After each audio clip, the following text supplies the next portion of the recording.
Why, hello there, my wonderful beans, and welcome on back to the Splatoon Community UK page. I am your girl, Layla, and joining me on commentary today is the wonderful Spore. I do hope you're keeping well. I hope you're looking forward to some massive Splatoon shenanigans today.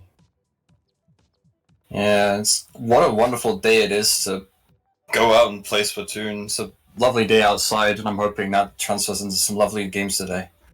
It should promise to be very exciting. This is going to be our first online qualifier of the Splat Reunion series, where we are going to be bringing back all of the amazing teams from across the UK and just have ourselves a whale of a time. And I do hope you're looking forward to it. We've got 8 teams lined up for you today, and we will be kicking off the action with Squidmarks going up against Bubble Tea. All of our matches today will be best of 5s in the upper bracket. In the lower bracket, it will be best of 3s all the way up until losers final, where we will revert back to best of 5s, and all of the map mode combinations have already been predetermined and locked in for your viewing pleasure.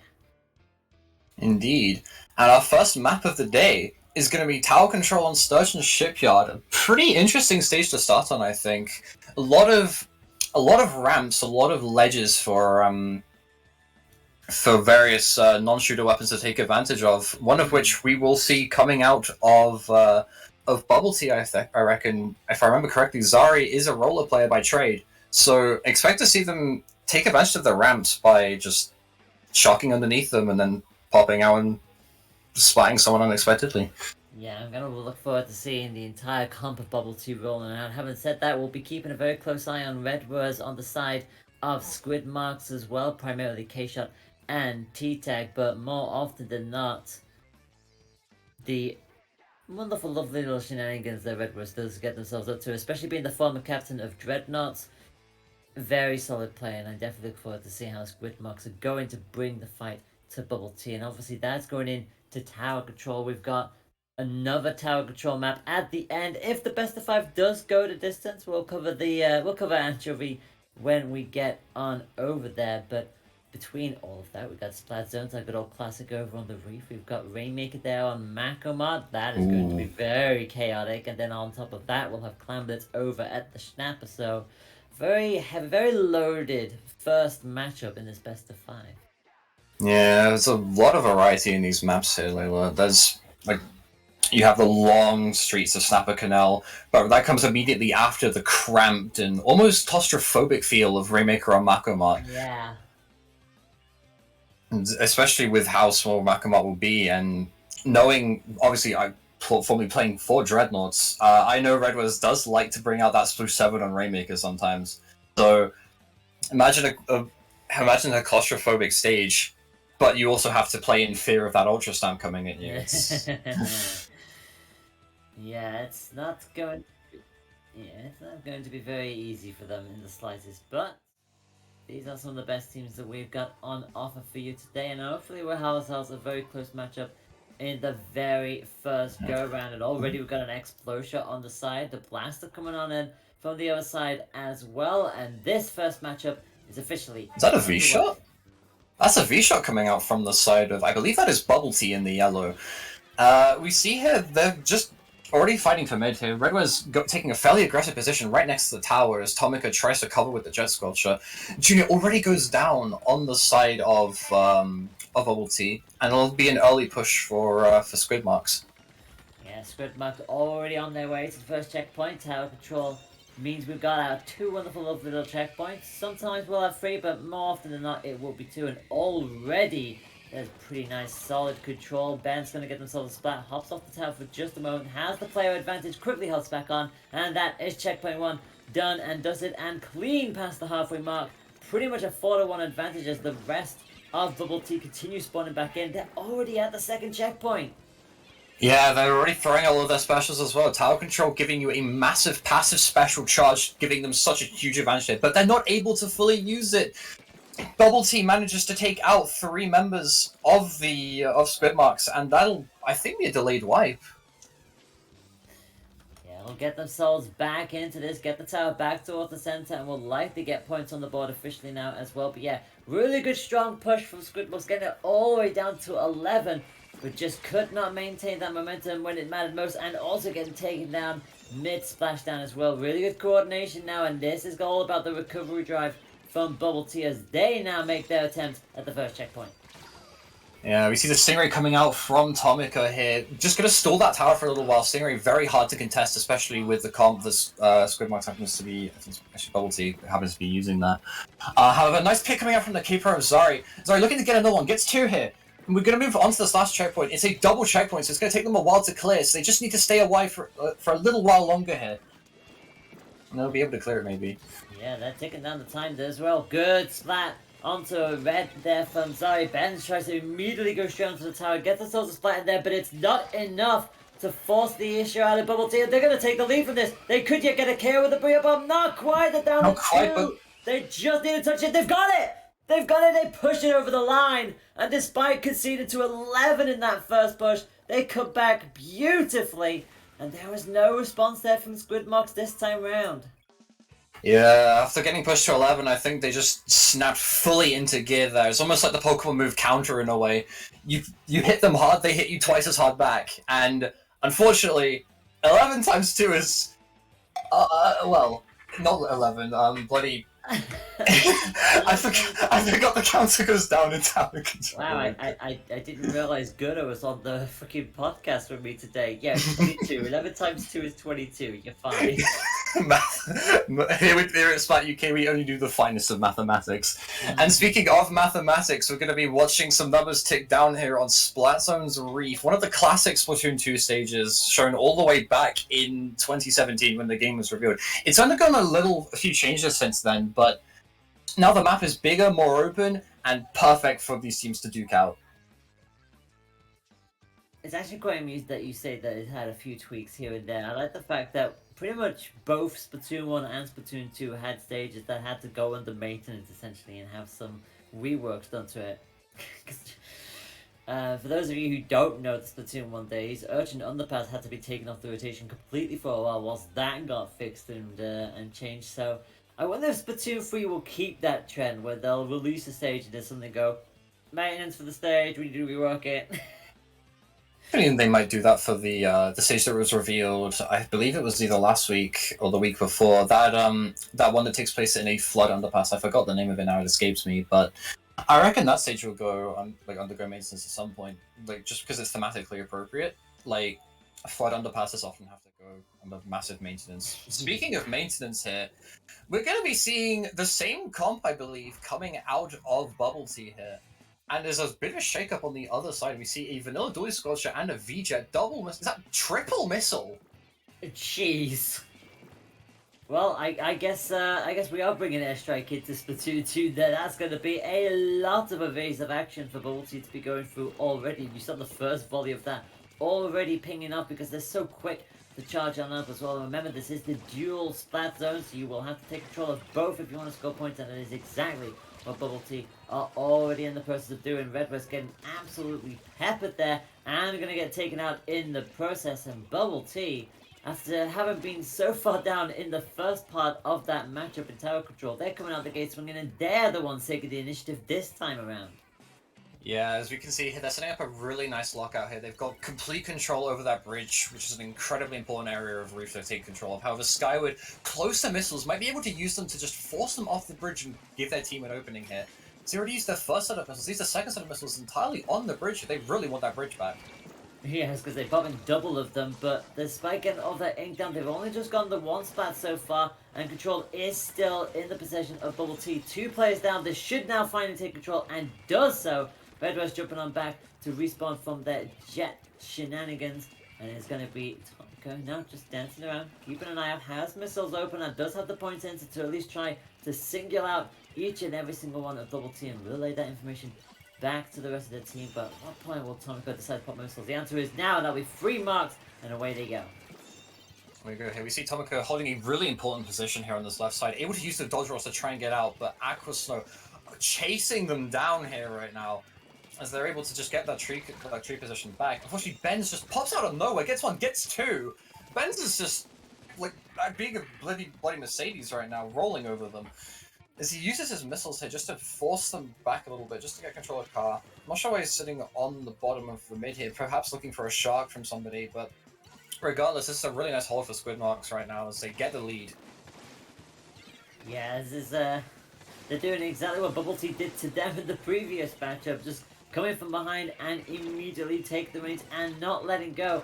Control is being contested, but they are consistently on top of them. It's a 2v2 situation as it stands. One zone into yellow, one zone in blue, but it will go back and forth. Really good splat there onto Benz, but Skyward does get the advantageous initiative there. Should regain control into single digits, but the Booyah Bomb comes out to disrupt. Will that overall take it? Not quite. They're almost there. There's someone fired on the zone, and finally they snatch it just in the nick of time. Oh, what a lucky zone flip, but the fight is nowhere near over here, Layla. They're still going at it on the bottom here. Afro looking for a pick. It gets the pick onto Redwoods here. They should look for an escape here. They decide to stay in, and I think it's going to work out for them. The Jet was on low ink. Unfortunately, they managed to lose to that, but Jet also goes down. The fight is still not over, really. They're still on the bridge, even though they have control of the zone for now. It's anyone's game right now still. Yeah, Red... well, I was going to say Benz was still on the bridge, but that Benz immediately gets taken down, and suddenly, that's looking a whole lot more yellow as they force the entirety of Squidmarks back into that corner, but missiles will start to mix things up. Booyah Bomb trying to counter it, trying to stop them from pushing any further forward, but the penalty points are almost done now for Bubble Tea, and they'll finally be scoring again. They've got to get down to single digits themselves. And with just one penalty point to go, Squidmarks almost timed that to perfection, but quickly lost it back the other way as well. Yeah, Bubble Tea back in control of the zone here. We see Afro already going quite aggressive. Manages to get a trade with the Buzz Bomb here. Buzz Bomb being an incredibly useful asset for a V-shot here. As we see Redwoods already dropping to bottom mid here, looking for an aggressive pick, but Aqua's Snow just holding that angle with the Explosion, forcing to just not be able to move up at all, really. However, he is close to Inkjet. If he can get his Inkjet here, he might be able to do a solution. There's a pick on this for the side of Squidmarks, but unfortunately, right as he's about to get Inkjet, he goes down to Zoro on the caper there. Yeah, but crucially, Squidmarks do at least have control of both of these zones as we go into the last 40 seconds. They now do lose it back to Bubble Tea, but they've got to go for a whole lot of penalty points once more just to get within striking distance. They are 4 points away overall. Those penalty points have got to tick down as quickly as humanly possible. Can they get out? Not this time! They are going to get peppered down, and Skyward again with that long range and their teammate with missiles to boot will try to split the team up and force their hands a bit more. That explosion almost getting that spot there. That would have been absolutely crucial, but then so close now. 1v1. Roll straight over with the ball. That's tragic for Squidmarks, but they have lost control temporarily. They need to regain. They do so. Penalty points are almost done. They only need 4 ticks with this and they'll tie 11-9. We are into overtime at this stage. It's 2v2. That'll do it. What a hold. Holy hell, Bubble Tea pulling out all the stops there at the end. We saw some of the most intense fighting of the set so far in those last minute and a half, and it all pops off for Bubble Tea right now.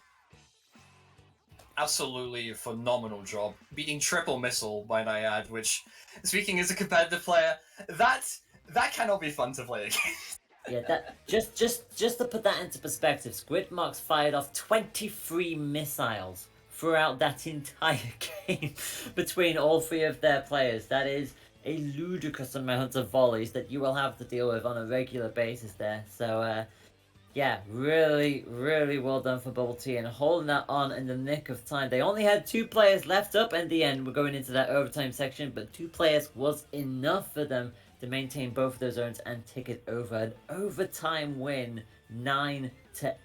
Really well played. Squidmarks will be a little annoyed with themselves. Once again, they had the lead with that, especially going into the end of the match. All you need to do is just stop that resurgence, but it just did not come for them, and now they will have to do the reverse sweep as we go into Rainmaker on, well, Supermarket Sweep. It's Macromart time. Yeah, they're going to have to start the reverse sweep on possibly the most claustrophobic map of the set, as we've said. Both teams here, I reckon there will be a shake-up from the side of Squidmarks here. Red was able to pull out that Sploosh 7. Might want to opt for it here. The Inkjet wasn't getting too much value against the steadfast holds of Bubble Tea here throughout this set. So maybe they want to change up their approach. Maybe they want to, instead of attacking from the skies, maybe they just want to sweep in the supermarket with the Ultra Hammer, you know?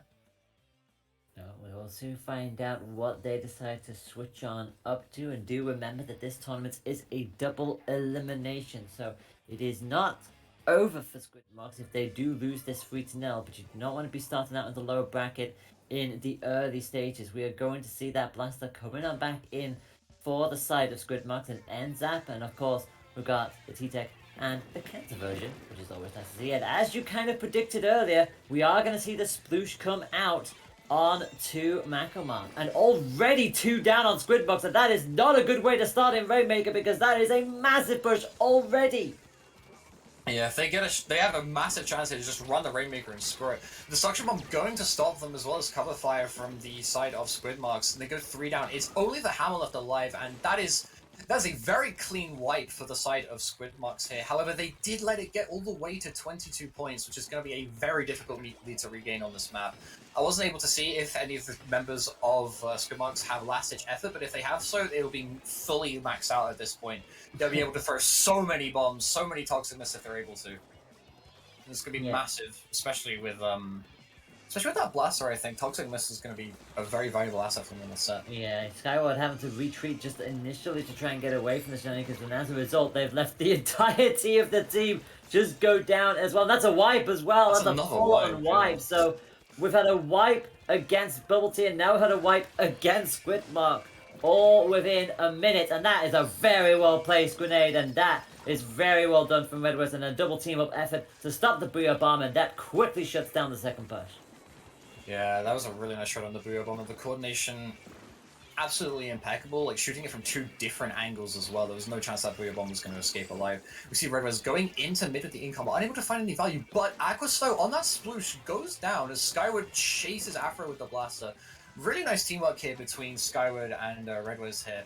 As we see Skyward and we see the 2 of them together pushing up onto this top left, a really important position. And Tomica grabs the Rainmaker. They should be able to get some value out of this push here if they use their missiles here fairly soon.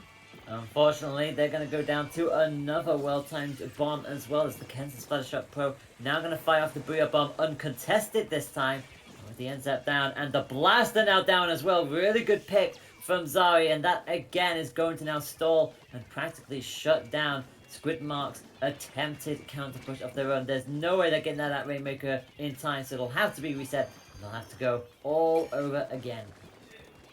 The pop is going to be kind of hard for them to contest this. Sploosh 7 normally would let them pop, and unfortunately they don't get it this time. Sploosh actually dying to the pop as a result. I think there's a bit of a miscommunication there. Skyward gets a pick on the Jack on the blaster here. We see the side of Bubble Tea for the first time really in the set being very staggered. But as I say that, 2 of Squidmarks go down. Skyward tries to splash down. That's a wipe. Another wipe in this game. Every single time we think a solid push might be coming, suddenly it just quickly turns like that. And maybe Bubble Tea know that they've done all of the hard work in the opening minute, and they're just making sure that Squidmarks do not get any kind of push at their disposal. If they have a wipe or a staggered wipe, they just go, okay, let's recollect and just stop them on their next push. We know we can do that. The defense has been on point so far, and now another stop from Redwest, but not able to get out of there in time. These are crucial splats that Squidmarks cannot be affording to lose here. Yeah. It's a very valid strategy here from the side of Bubble Tea. They've gotten their 1 good push off now. All they have to do is just play defensive for the rest of the game. However, they're not really doing that. Aquastow manages to get a pick on the sploosh here. Is in prime position to use that Ultra Hammer, I think. As we see them pop the Rainmaker. Redwest goes for an ancient kill here, but we see Aquastow underneath the stack. Able. You know they're looking for it. You knew they're looking for it. Instead, I think it's just main weapon here to kill Redwest's landing here. This would be the perfect time to use an Ultra Hammer here if I was playing this right now. Yeah, I was a little worried about the Blaster potentially being able to stop them, but just was not able to save Redwest in time. The Hammer is going to go down there, I believe, after all of that. But crucially, again, with 45 seconds left on the clock, there's only 2 people of Squidmarks up. But they do get themselves another splat. Redwest going to finally put that priority back underneath the blue side of the shenanigans. And again, just covering fire, making sure they know what their play is going to be. But everybody is back up at station, and with just under 30 seconds left to go, Squidmarks they probably are realizing now that they've only got one chance at this. I think if they don't make this next push, it's probably all over for them. Yeah, and we can see them already gearing up for that push. Benz gets a pick here. Unfortunately, goes down to Zari. That's massive. If Zari wins this 1v1 hit, they probably win the game. Probably the most important 1v1. Redress manages to clutch it out, though. Manages to take a couple of hits, but wins it. Akuso goes down. The last one is right by the Rainmaker, though. They've got to be really careful here. Only the Junior left alive right now, is Keeper only just coming out of spawn. Yeah, they've got to get a move on now. Literally into overtime. If it goes down at this stage, it is all over for them. But that is going to be another teammate down. Just consistently forcing them all the way into the corner. Recoil had to take them down, and they're pretty much the only ones left. Tomiko's the only one left, and they're trying to wisely retreat to try to get the rest of the team back in. But the further you retreat, the less time you lose, and that is gonna do it. Bubble Tea puts the pressure on, and it's gonna be a clean sweep for them in the end. Overtime consistently works for Bubble Tea. Well, Bubble Tea's pretty sweet, and the victory here must also be pretty sweet for them as well. A clean 3-0 to start off this tournament. Some very nice plays coming out, especially from Zari in that game. 16 KA on the K-Pro. But don't undervalue the rest of the team as well. Sploosh provided so much utility there for them as well. In fact, that last push got delayed because the Sakuso had managed to put so much damage onto the Rainmaker shield that it took the side of Squidmarks several more seconds to pop it, which led to them being all up by the time that they were ready to make that push. Yeah, so really good coordination, really good teamwork there all around, but it is Bubble Tea with the 3-0 sweep after all this said and done, and they will move on up the field, as you always like to see them do so. We do have results from other matches coming on in as well. WHEYYY was able to take out Team 8 by 3-0, and Splash and Trash able to take out Ivor by 3-0, so full sweeps so far in the upper stages. Yellow Snow and Unlucky are going to be a match that I think is still being under contest. So hopefully when we come back, we will have the next matchup for you in just a moment. But do not go anywhere, my wonderful beans. There are plenty more shenanigans ahead in the Splat reunion events. Our first online qualifier of the series. We'll see you in a moment.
And welcome on back, my wonderful Inklings and Octolings. We are back here with Splat Reunion. It is the first of our online qualifiers, and we are already shaping up for the first of our semifinals. We'll only be showing one of the semifinals on stream today, and that is going to be Unlucky versus Bubble Tea. Bubble Tea having just had a 3-0 victory over Squidmarks with 2 overtimes and a KO.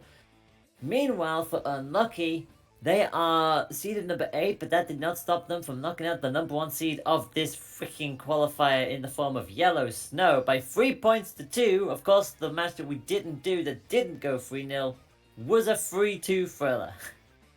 Yeah, an absolutely amazing result for Unlucky right now. Not living up to their name, but regardless of that, an impressive 3-2 upset for them on the side of Yellow Snow. Yellow Snow being Snowpoint, who you may have seen from the final of the Inkfest, I believe it was the Purple Cup qualifiers, and Grand Finals as well. However, with one player difference, instead of having Halo, they had Lemon and Lime, hence the name Yellow Snow. It's not for any other reason. But going into the set here, we have Unlucky versus Bubble Tea. The adrenaline must be riding high for both of them right now. Bubble Tea with a clean but intense 3-0 set versus Unlucky, who had arguably an even more intense set against Yellow Snow. And I think this first map is going to be the perfect map to show how intense this set is going to be. Rainmaker on Muscleforge Fitness. Slider, do you want to break it down for us? So yeah, Rainmaker on Muscleforge Fitness. We're going to have 2 grades on either side. Going to be a very interesting... I mean, to be fair, most of the times we're going to see the push with the Rainmaker go onto the far right side, where it's going to be up the ramp and all the way around. You very rarely see anybody try to do anything spicy with the little mini ink rail. So, but we have seen the odd play from time to time when push comes to shove. They may just throw caution to win and go for it. But honestly, this is all going to be about... we're in Macklemore. What? Huh? Are we going shopping again? It's absolutely fine. We slight technical difficulties, but we're going back to Macklemore for tower control. It's just unfortunately our organizer jumped the gun a little bit too there and came forward 2 map modes early. But that's absolutely fine. These things happen. It wouldn't be any kind of gaming event if there weren't some form of technical issue. So it is absolutely fine. We're just going to get that quickly reset for both of our teams and bring us back into Muscleforge Fitness just a moment. But yeah, as you can see, we will be going back to Macklemore, but that will be for matchup number 3 in tower control this time round and not Rainmaker. We got Splat Zones over at Inkball Art Academy between those two. Humpback Pump Track for Rainmaker if we get there, which if Unlucky is anything to go by, we may see it. We'll see. And then we'll be ending on Piranha Pit for Clan Blitz. So again, very interesting map mode combinations here. Yeah, I reckon they went to Macromart Game 1 just so they could stock up on some healthy food products here as they go into Muscleforge Fitness, which is a gym, has features steep rock climbing walls and a very deep trench relative to where mid is. However, we won't be seeing too much action in the trench. Due to it being Rainmaker, we'll see a lot of action around the sides of the map instead. There's a narrow alleyway straight up to the Rainmaker, which you can only access from the left side. Or, if they're feeling adventurous, they might go across the grates onto an area which we competitive players call Roof, and take the ink rail for a cheap, get it all the way down to 20. There's a lot of variety here. Generally, teams tend to prefer the left side, though. And yeah. I reckon that'll be like the standard game plan for both of these teams here. Generally, the Roof push is incredibly risky to do. But, speaking of incredibly risky, the middle of the map is also kind of risky to go into. If you walk in just even a tiny bit too far and the enemy team manages to pop it in your face, you can find yourself on the receiving end of a sticky situation, to say the least. And especially considering the fact that if you bring in a ranged weapon onto this, you are pretty much a sitting target. You know, like there's nothing you can do about it in that kind of situation. So you really just have to hope that your timing and your patience is on point. And we are going to see a sploosh coming on out. We're going to see a Nautilus on the other side along with a Squeezer. So a little bit of range there on the lucky side of the field. But yeah, for Bubble Tea, it's not as much range. I mean, they do have the Pro on their side, but everything else is very short range. Yeah, two very different styles of comps here. While it is shooter versus shooter, I guess Nautilus is a splatling, but it shoots in a straight line. While it is like weapons that all shoot in a straight line, there's two very different styles of team composition here. We see on the side of Unlucky more of an emphasis on that range, as you say, with the Nautilus and the Squeezer. Unfortunately, the range isn't really going to help them if they go around the corner. As Bubble Tea manages to already push it to 30. Yeah, this is pretty much them picking up from where they left off in the previous set. If you remember, they had massive moments like that beforehand, and now we're going to see exactly what Unlucky can do in this situation as they now take into middle. They ask two of their individuals there in the Rainmaker shot. It's going to fly off, and again, to split them a little bit, but the missiles are fully locked onto them. Always a dangerous place to be, stuck on that far left side. You can see Afro just biding the time, throwing in suction bombs, just rallying the troops back into a solid defensive position. But look, someone's already pushing in and actually gets them there. Really well played there from Mud. Can they get themselves a second? Not quite, but they're stalling things out, allowing their team to push on up, and they've made it to 56 now. That's the halfway mark, and they are so close to take the lead here, and they will do. They have lead. They're going to just go for it right here and now, and 8 is a very solid push in the end. What an amazing push there from the side of Unlucky. We talked a little bit about how they have that range and how we saw how that was a disadvantage for them when Bubble Tea managed to push it to 30. But then we immediately see how huge of an advantage it is to just have two weapons like Nautilus and Squeezer able to hold the line and pick off people from across the map. I believe the Nautilus also used an inkjet there to provide some additional pressure from the skies, and that created the perfect opportunity for Baru and Lulz, I'm not sure if that's pronounced correctly, to find a way in. Yeah, and so far it means that Bubble Tea are going to have to go again and get themselves back on this board. That is going to be a tick for tack there. Both respective players going down from their teammates' own hands, but the Rainmaker is in the possession of a Bubble Tea. We're going to fire off back in towards the middle, retreat a little bit, get themselves into a little bit more coverage fire, get away from that suction bomb as best as they can as they think about going back onto their right hand side. But again, you can see it's fully locked down defensive wise, so they're going to have to look for a lovely little push here and maybe get themselves a Splatoon before they start finding move, but they cannot linger there too long. That missile will punish them. Yeah, the missile there just smacking him right in the noggin as we see Unlucky already retaliating by pushing into that bottom right no man's land area. We saw a lot of bomb spam coming out earlier, but unfortunately for the side of Bubble Tea, they don't have the manpower right now to go for the bomb spam. So instead, we see the Sploosh just kind of vibing behind them. But a bubble, the bubble blower bomb combination, powerful as it is, not even popping the bubble there, just the bomb exploding manages to pick off the Sploosh. Very unfortunate. Yeah, but ultimately no ground being gained.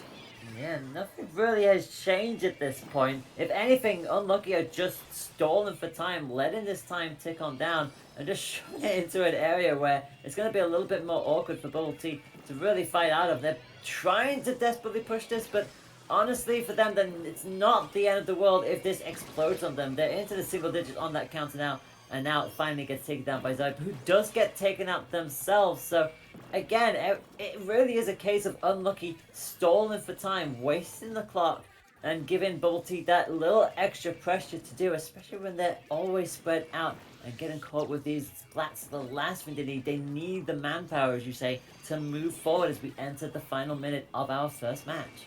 Yeah, as we enter the final minute here of this game, you see the bubbles coming out from the squeeze. This could be absolutely massive. Gets up, single pick through it. Still has one bubble left, but 3 go down. I'm not sure if they'll be able to use it. That's a wipe. That is a delayed wipe for the side of Unlucky here. So Squeezer storms onto the roof there, looking for a pick onto Zari. Gets the pick onto Zari. What an amazing play by Kaka here. This is going to be a massive play here, Layla. I think if the Squeezer can get it in just a little bit further, absolute chaos is going to unfold. Yeah, you saw Kaka thinking about going up the ink rail and maybe trying to cause even more of a distraction. And to be fair, they're still up there and really given Bubble Tea a lot to work with. And now they've actually committed to this. The Rainmaker has got down. They're going to swim straight into a 2v1 situation. They got one splat in there. So again, they're robbing Bubble Tea of manpower to be able to get out of the situation. In fact, it's just the junior. This could still yet be a KO if they pop this. They may just go for this. There's only one left. It's a KO. It's a KO in the dying seconds of this match, and that is amazing from Unlucky. Absolutely amazing push coming out there at the end, like textbook Rainmaker play right there.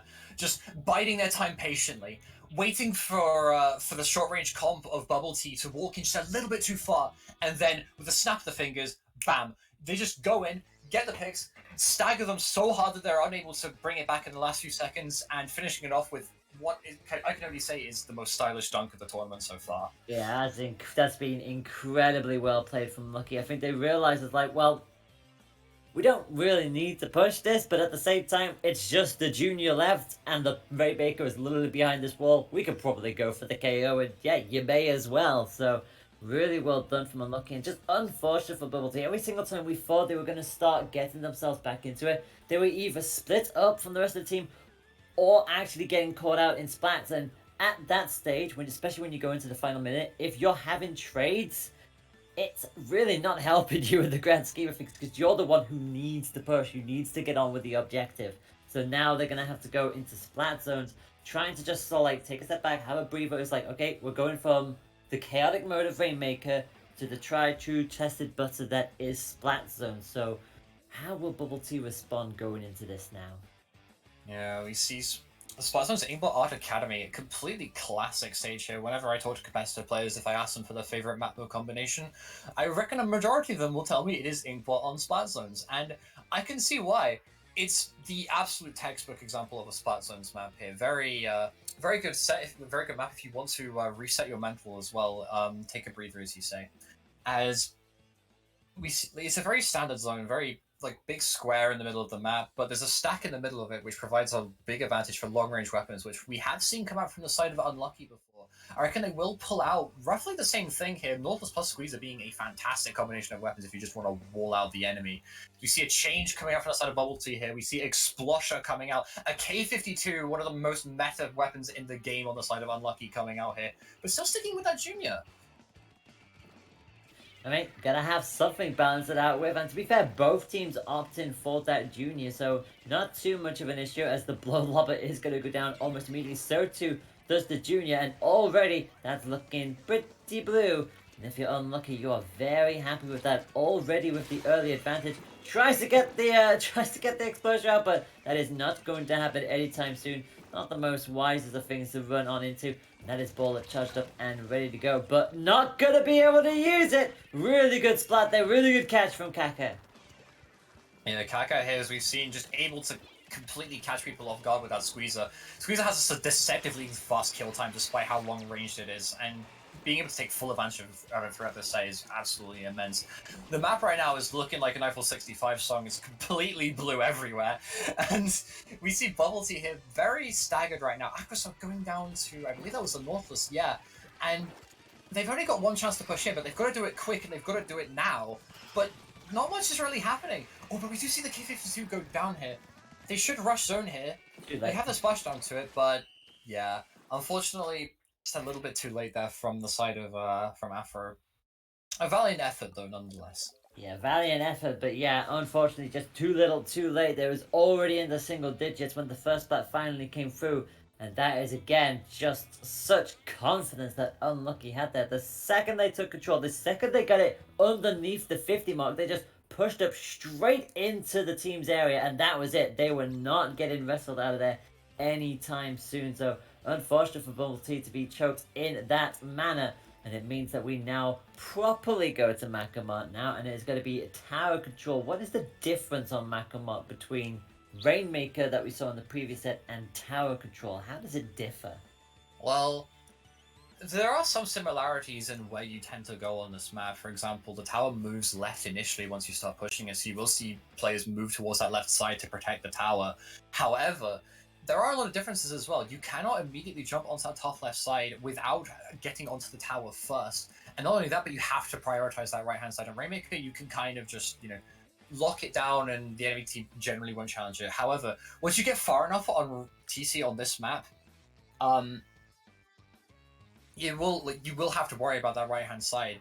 And it's incredibly dangerous when it gets there. It's one of the furthest checkpoints from spawn in the entirety of the game. So if you go too many players down as they clear out that second checkpoint, it's going to be very difficult for you to defend that final one.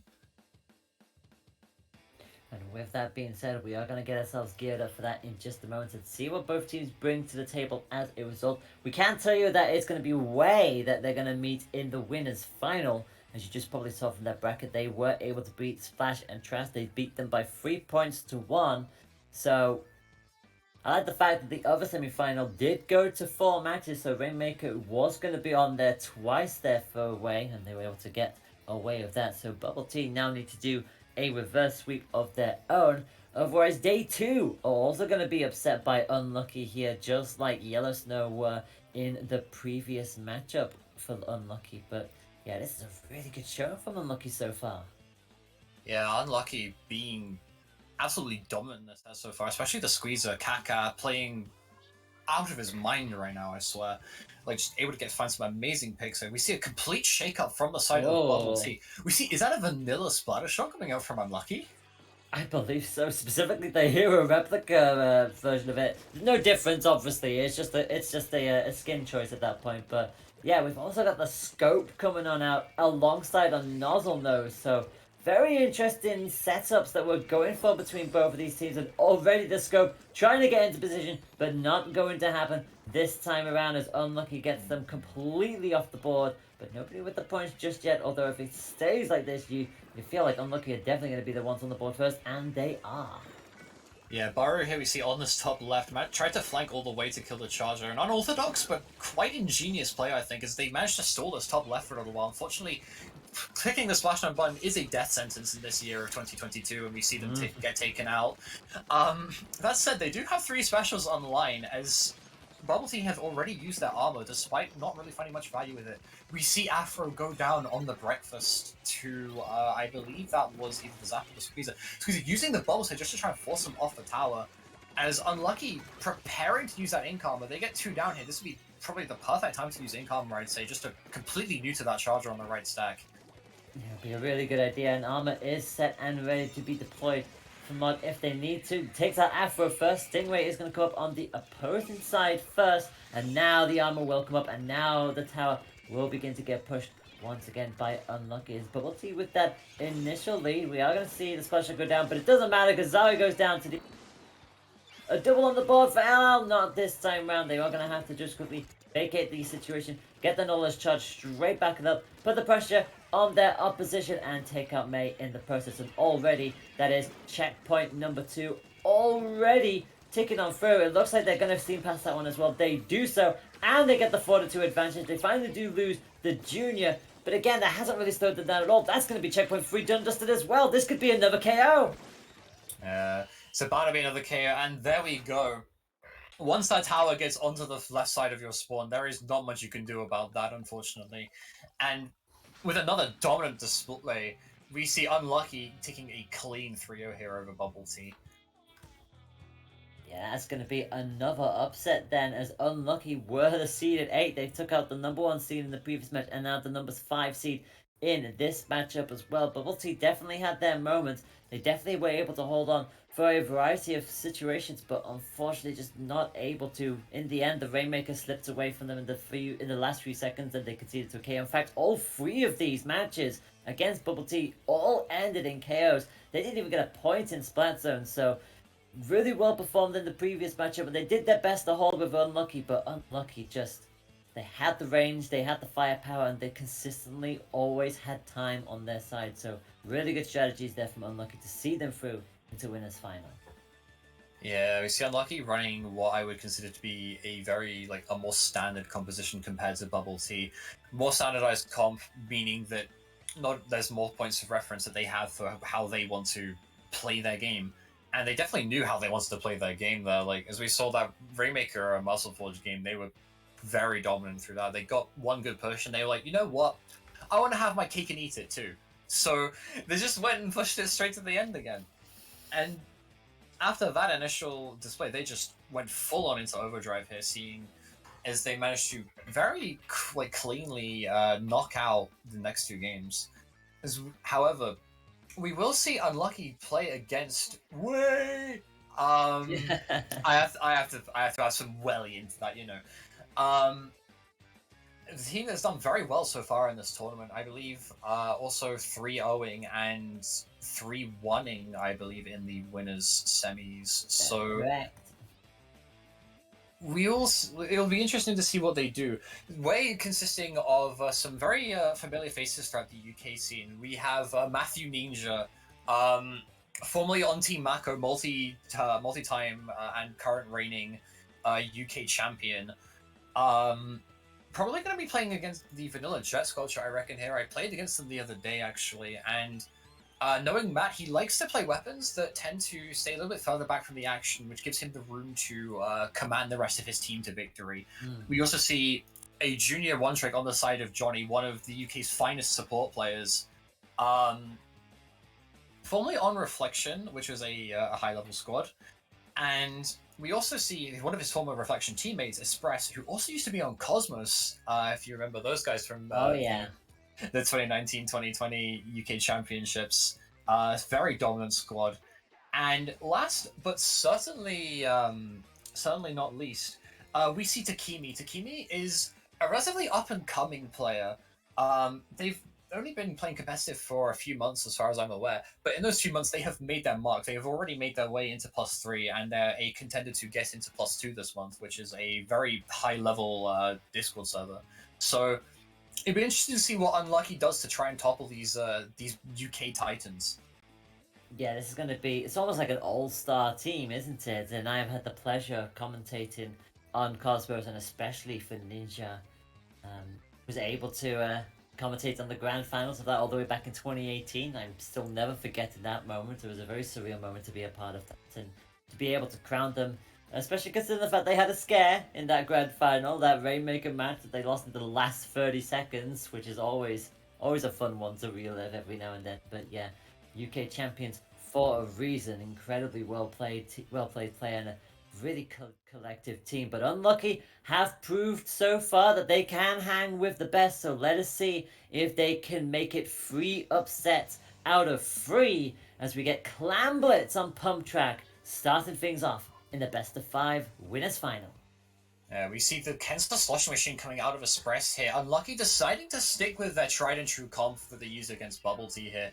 We see Takimi also use the K52, one of a very dominant shooter Slayer weapon right now, and Johnny sticking with his signature junior, as right now they're just slowly creeping into mid here. Yeah, already the battle in mid has begun. The Inkwells are pretty much already on point. You will want to be using those as much as possible for hub back pump track to get yourselves back into the action as quickly as possible. We're going to see one down on the side of Unlucky, but we're going to see the Gal drop down on the side of WHEYYY as well. So already even Steven so far, and Clamblitz sometimes does take a while to get going as well. Remember, it's all about picking up those clams, get themselves your football, and then getting the goal broken. It's easier said than done, I assure you. And already you can see 3 specials on the side of Unlucky. They're waiting to either pop them all for offense or pop them all for defense. They try to go for the offensive play here. The bubble's coming out from Kaka, but unfortunately getting expertly taken down here by Johnny. We see him just darting around the mid here. That's 3 down on the side of Unlucky. The last one forced to jump out. Effectively a wipe as they scored their initial clam. If you don't know, Humpback Pump Track Clamblitz is one of the most high-scoring Clamblitz maps in the game. Expect to see these counters go down. As we see more clams coming in, perhaps they sneak in a couple more clams. They opt to just keep the basket open here. A very good strategy here. Unfortunately, not placing enough emphasis on trying to take out the members of Unlucky, I feel, as 2 go down, and Unlucky managed to get control of their side of the map here. So we see Madoop going into mid here, close to that Inkarma. They could go for a fight here if they wanted to. I think that, I'm pretty sure the side of WHEYYY, they've not got too many specials close to being online, other than that Splashdown, but as we've seen so far in this tournament, clicking Splashdown is basically just instant death button. So it's interesting to see what they do here. Yeah, the Splashdown, you generally only use it if you know you've got a chance of being able to survive it, or you're coming in with a jump to a teammate and then you just activate it on your way down, at which point you're probably guaranteed to at least get some more value out of it. But for the time being, 62 to 100. Some will say it's not the best first push in the world, but Ninja knows better than anybody that sometimes you only need 1 push in Clamblitz, and it looks like they might be getting themselves a second because there's only 1 person left on the side for Unlucky. That will be a power clamp. That will be a second push for them, and already we are past the halfway mark now for WHEYYY. Yeah, Johnny holding a really important position there. If you can manage to get into the bunker on this map, it's massive, it's hugely important. However, Mujib goes on a flank. It's, I believe, 2 players with that flank as well. And that's a really nice cleanup here from the side of Unlucky. We've seen them consistently be able to get themselves back into the game whenever they go into these disadvantageous positions here. As they are trying to hold mid, unfortunately, the missiles and the cover fire of that Just Scorcher coming out from Matt manages to get the pick onto Baru here. We see Express fishing for that pick with the Kenta sloshing machine. Express is very well known for just looking for those picks if he's able to. And by golly, I think he almost manages to get the pick onto, I believe that's the squeezer, but K52 just comes in and cleans up. But that'll be another score because they took so long to kill that they've already gotten their bunker back. Yeah, that is ludicrous when you think about it, and that is just the sheer persistence, the sheer consistency from an all-star team like WHEYYY, down to 21 now with their third push. Both players with a player down, but crucially, Unlucky know they've got to get on with it, and unfortunately, 2 power clams in the middle. Both of those will likely respawn now, and that is a lot of points now gone away for Unlucky. Yeah, both will despawn. And that again puts it straight back into WHEYY's advantage with just over a minute left to play. This is looking pretty comfortable for them at the moment, but it's never over until it's over. We've still got another minute of this to play, but Unlucky really do need to get out of their own half. Yeah, we see the core of Takimi, Express, and Johnny. Like the 3 of them all camping that Inkjet landing there. The 3 of those have been working. The 3 of them have been working like amazingly well together. What you'd expect from an all-star team here, and thanks to these that level of teamwork and Matt just able to provide some long distance cover with the missiles and the jet culture, we've been able to see them have a really big impact on the game whenever they manage to gang up together. Unfortunately, Express is going to go down. Kaka also going down here. As it looks like Unlucky is gearing up to make their first push of the game here. The Booyah Bomb coming out, unable to find a pick, but manages to displace Matt into a corner here. As we do see a score come out. There'll be 2 down on the side of WHEYYY. This could be a really big push if they manage their clans here. Yeah, they got a second one in there, but unfortunately there's only 1 person left on the field for them. They've got it down all the way down to 57. But again, they only have the gal left, and chances are this could yet just be a straight up push straight back at them. And that's exactly what WHEYYY are going for. 5 seconds left on the clock, and it looks like they won't even need to do the push. They have control. There is no clam on the side for Unlucky, and that will end 57 to 21 in the advantage of WHEYYY, who takes the first point in our best of 5. Yeah, on a more unorthodox map like Home Track Clan Blitz, it can be a little bit difficult to orient yourself against new opponents like that. We see Express 16 KA on the Kensa machine, compared to Matt, who took, instead of really opting for kills, decided to just hard paint, hard missile, and hard call out for the rest of his teammates. I believe that they are also streaming the set right now, so if you want to hear what one of the best IGLs in the United Kingdom happens to sound like when he's in action, maybe check that out after you've seen this. But we move on to a completely different stage here. Tower control on the reef here. We saw reef zones earlier in this set, and reef TC, I believe, while it is similar in a lot of ways, it happens to have some very big key differences here. So, Lady, why didn't you go over that? So yeah, the tower will start underneath the bridge, just like with the splat zones in the reef does previously as well. But from that point onwards, you got the lovely little first checkpoint that's kind of in the open. You'd expect that to be there, but the second it starts moving on through, the closer it gets towards your opponent's half, the more stressful it's going to become, and the more you will be looking out for those massive defensive plays, because you will likely want to have somebody with range on the back near your spawn point, trying to make sure that nobody else is going through that area from that point onwards, because the second you get it past that checkpoint, all bets are off if you even get it to the finale area, which is just a choke point in and of itself. There's a couple of different ways to be able to play that, and obviously because the tower goes so close to that side, you've got that extra advantageous spot as well, which you will likely see a lot of people jumping on top of, and be surprised if we see some action around the cars. Normally we don't see it, but on maps, on modes like Tower Control and Rainmaker, we'll probably see a 1v1 around the cars for every now and then. Yeah, I reckon we will see some play around the cars here. We saw a couple of times throughout that game Express pushing all the way onto their plat on Hump by Pump Track, which is normally not what you like. Normally, a very aggressive play. You don't normally see it too often in games, but the car on Reef is a similar level of aggression here. We see the Jet Scorcher and the Machine combo being the main sort of like tower stoppers on the side of Way, and Unlucky running the same thing, relying still on that Naught Squeezer combination to get things done. Yeah, very interesting picks from both sides of the field once again. Obviously, that Squelcher again coming on out four-way, utilize that long range as much as they can. And to be fair, it worked for them last time out, and now we see the Squeezer already with Rush set and ready to go, but not going to get anything out of their ability whatsoever. And that is a 4-2 advantage now for Way. Again, already having a 1v1 around the block. Ink Ball up as well, and then quickly goes to rejoin their teammates briefly as they tick on down the first checkpoint. That will be that immediately. Round the tree we go. That'll ink up a little bit, and you can already see somebody from Way is already up on that block and just waiting for the rest of the team to maybe try to push them, but they have the high ground. Splashdown is going to be uncontested this time around, and the bubbles will not come out at all, and that's already checkpoint 2 done and dusted. This is incredibly quick from Way. That's a wipe as well. This is easily going to be a KO if Unlucky cannot regroup in time. They need to start throwing bombs in the tower. We see them doing so, but unfortunately the cover fire from the Machine here, stopping them from getting onto that tower. The splashdown here is going to land, ensuring that they get some extra points. And the momentum of the tower, not a very dominant game from the side of Way here. Absolutely impeccable play. Yeah, that was just a breeze for them. There was no way that they were being slowed down anytime soon. The bombs did come out, but they just did not come out at all on the speed that they would have liked to. And just look at that. Incredibly quick breath of fresh air for Way. That is 2-0 up. They are definitely not going to be upset anytime soon if they keep this momentum up. And now we head on over to Splat Zones. Anchovy! Anchovy is a really fun map from Splatoon 1, and it's nice to see it get more love in Splatoon 2, and we get the zones as well, so it's a big old zone in between all of those propeller stages, which, again, I always do admire when they bring Splatoon 1 main story elements into actual multiplayer stages. I always do love those fans.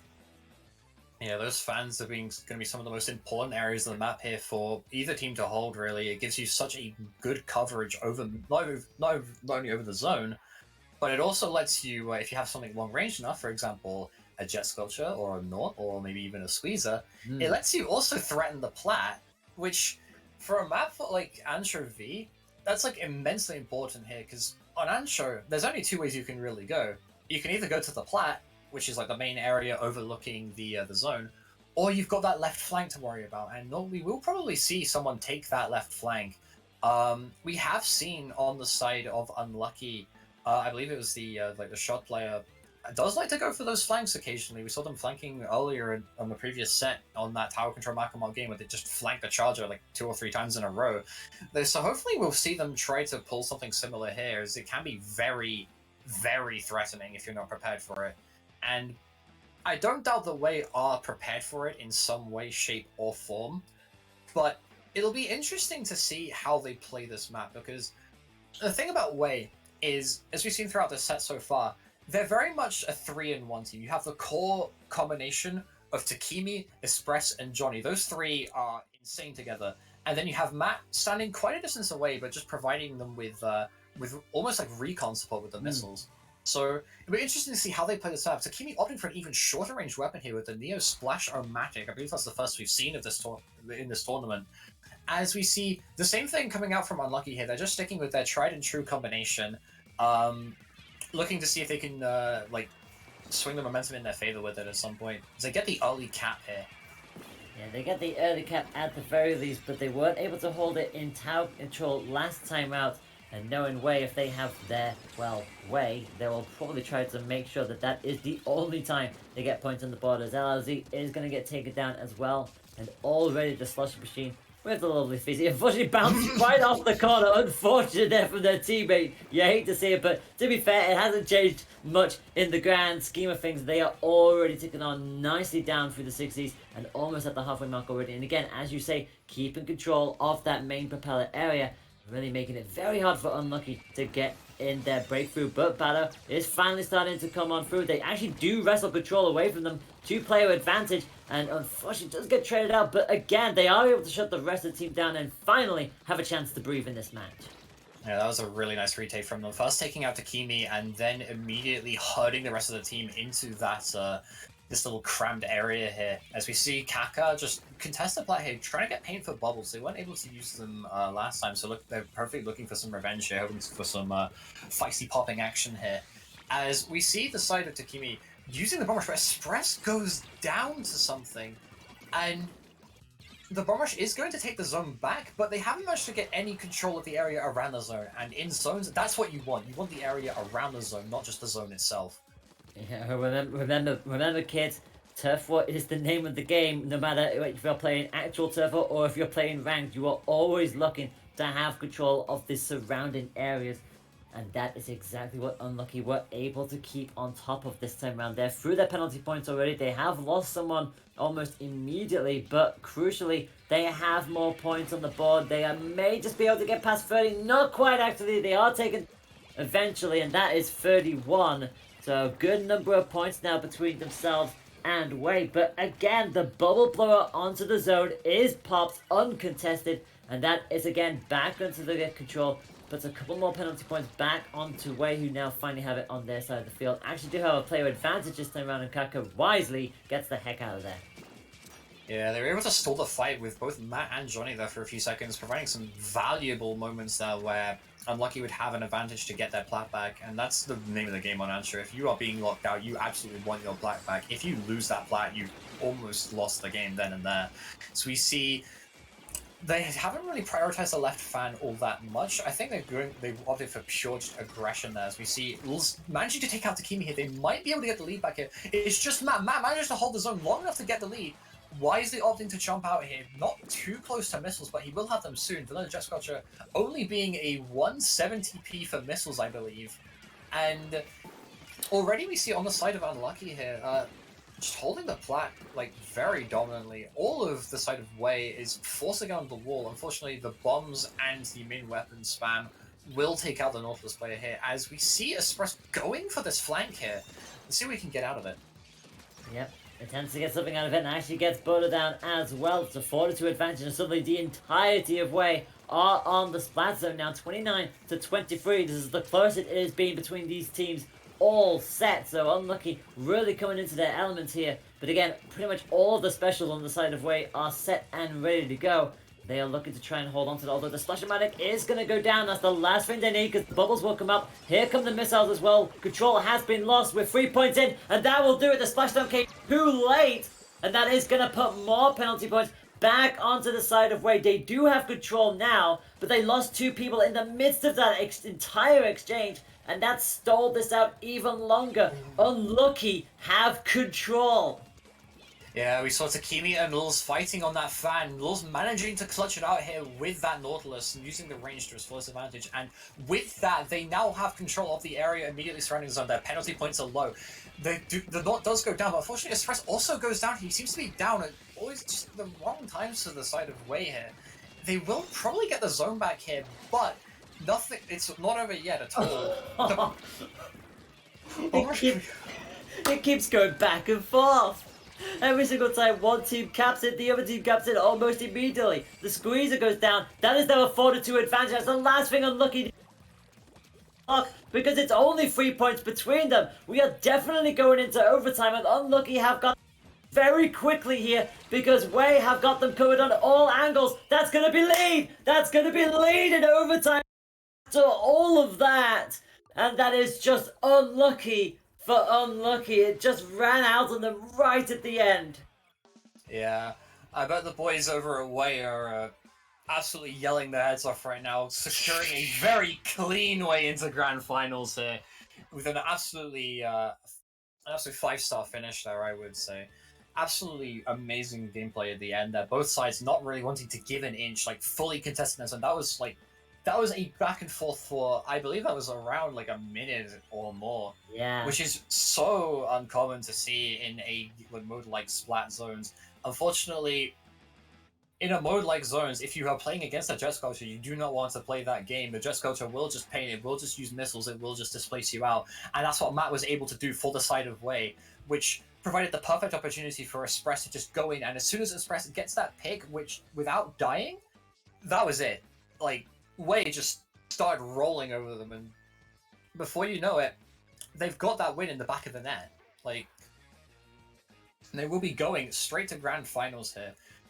So we've been moving over to the losers side of the bracket here.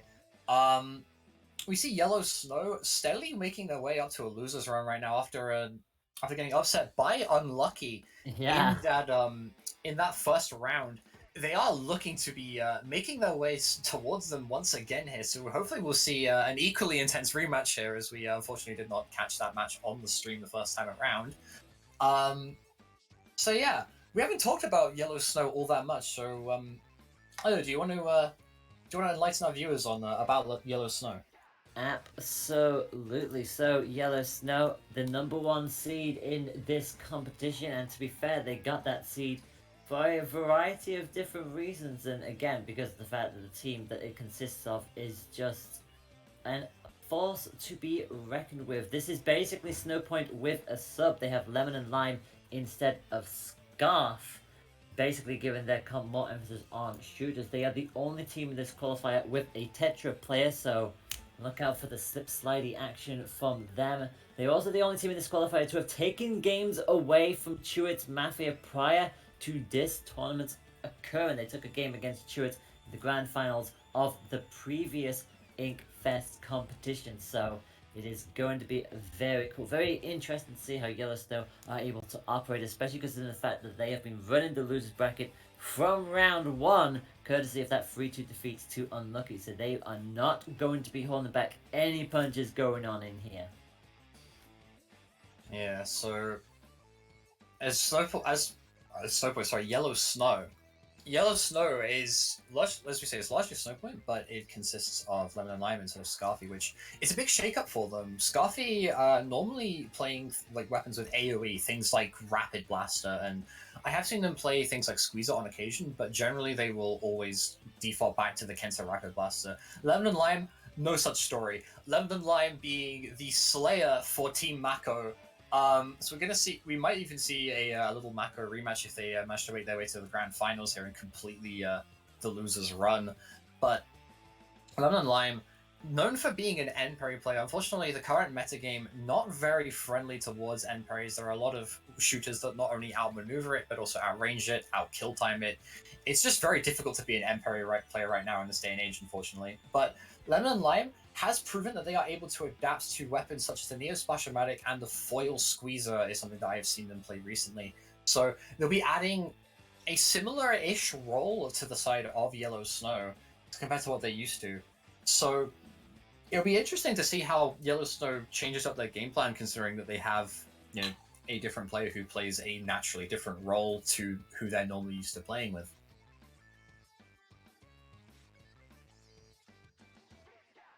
As we see, we're just waiting right now for the best of 3 set. I believe it's already started. The round 3 losers finals set between Bubble Tea and Yellow Snow.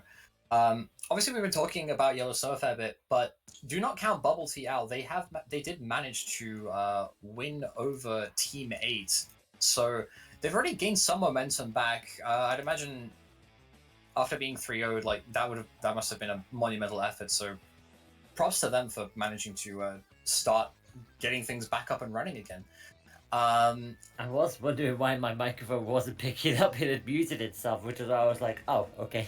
Sorry about that. It's fine. But yeah, we see them play against Snowpoint. Well, Yellow Snow. Sorry, old habits die hard. That's how they get you. That's pretty much how a lot of Splatoon teams operate. Sometimes if they come in with like one player missing, they'll sort of like ad-lib the team name a little bit and confuse everyone. They're like, oh, this is a brand new team. It's like, no, it's not. It's these players. Hey, what are you saying, man? What are you saying? We definitely didn't change their name for each of the 4 Inkfest qualifiers.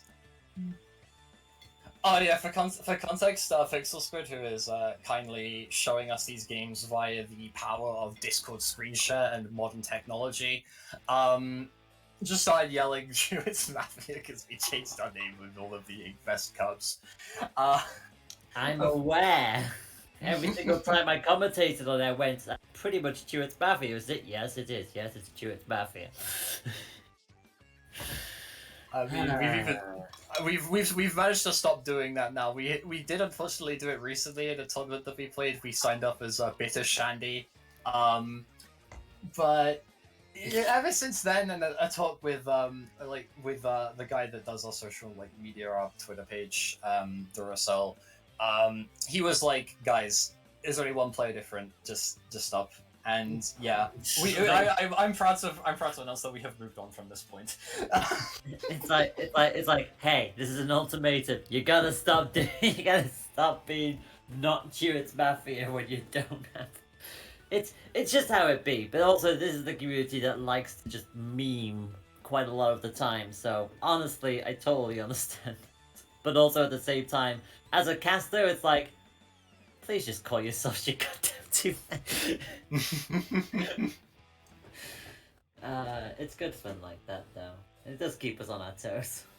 Yeah, it's fun on our side as well. Just hearing the commentators try to figure out who it is sometimes, but obviously, sometimes it's best to just keep the same name the whole time, or something similar enough. Thankfully, Yellow Snow didn't completely change their name. Instead, opting for a multi-leveled pun, as it were. Obviously, yellow being lemon and lime, because obviously lemons are yellow. But there's also another meaning behind Yellow Snow. I'm not gonna get into it here. But yeah, But to move on from them for a second, though, Bubble Tea.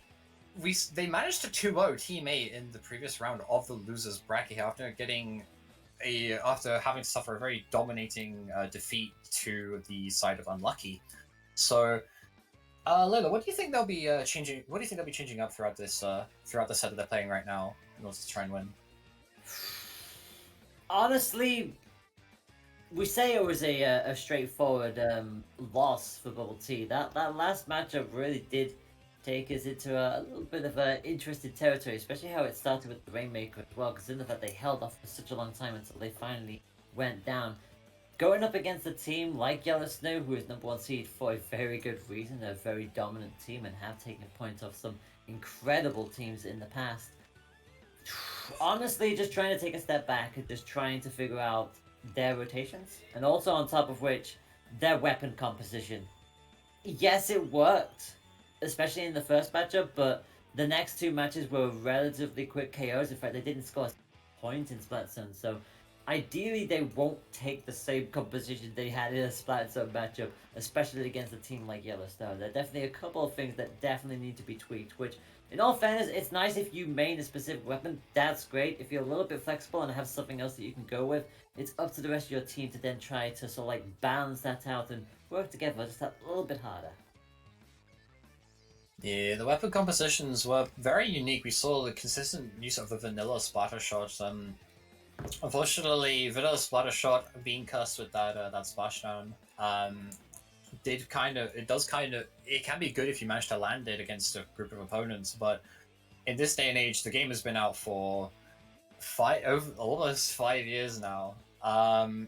It'll be like just under a month's time, the game will be 5 years old, and in that time, people have learned to shoot splashdowns out to the sky very proficiently, as it were. Even players who use, especially short-range weapons, for example, brush players and even sploosh players, a few of them have managed to learn how to cancel splashdowns. So, maybe changing that up a little bit. Try something new with that. Say the Kensa splatter shot, which is a very popular meta pick right now.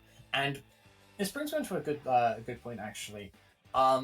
The current meta game of Splatoon 2 for the Nintendo Switch, it's gone some pretty major shakeups here. We've seen a foil squeezer from the side of Unlucky here, and I've mentioned that there's been on the side of Yellow Snow, there might also be another foil squeezer. So we're seeing a lot more shooter dominance throughout this tournament so far. Even players that are traditionally associated with rollers, such as Zari, have even opted over to shooters, such as the Kansas Splattershot Pro.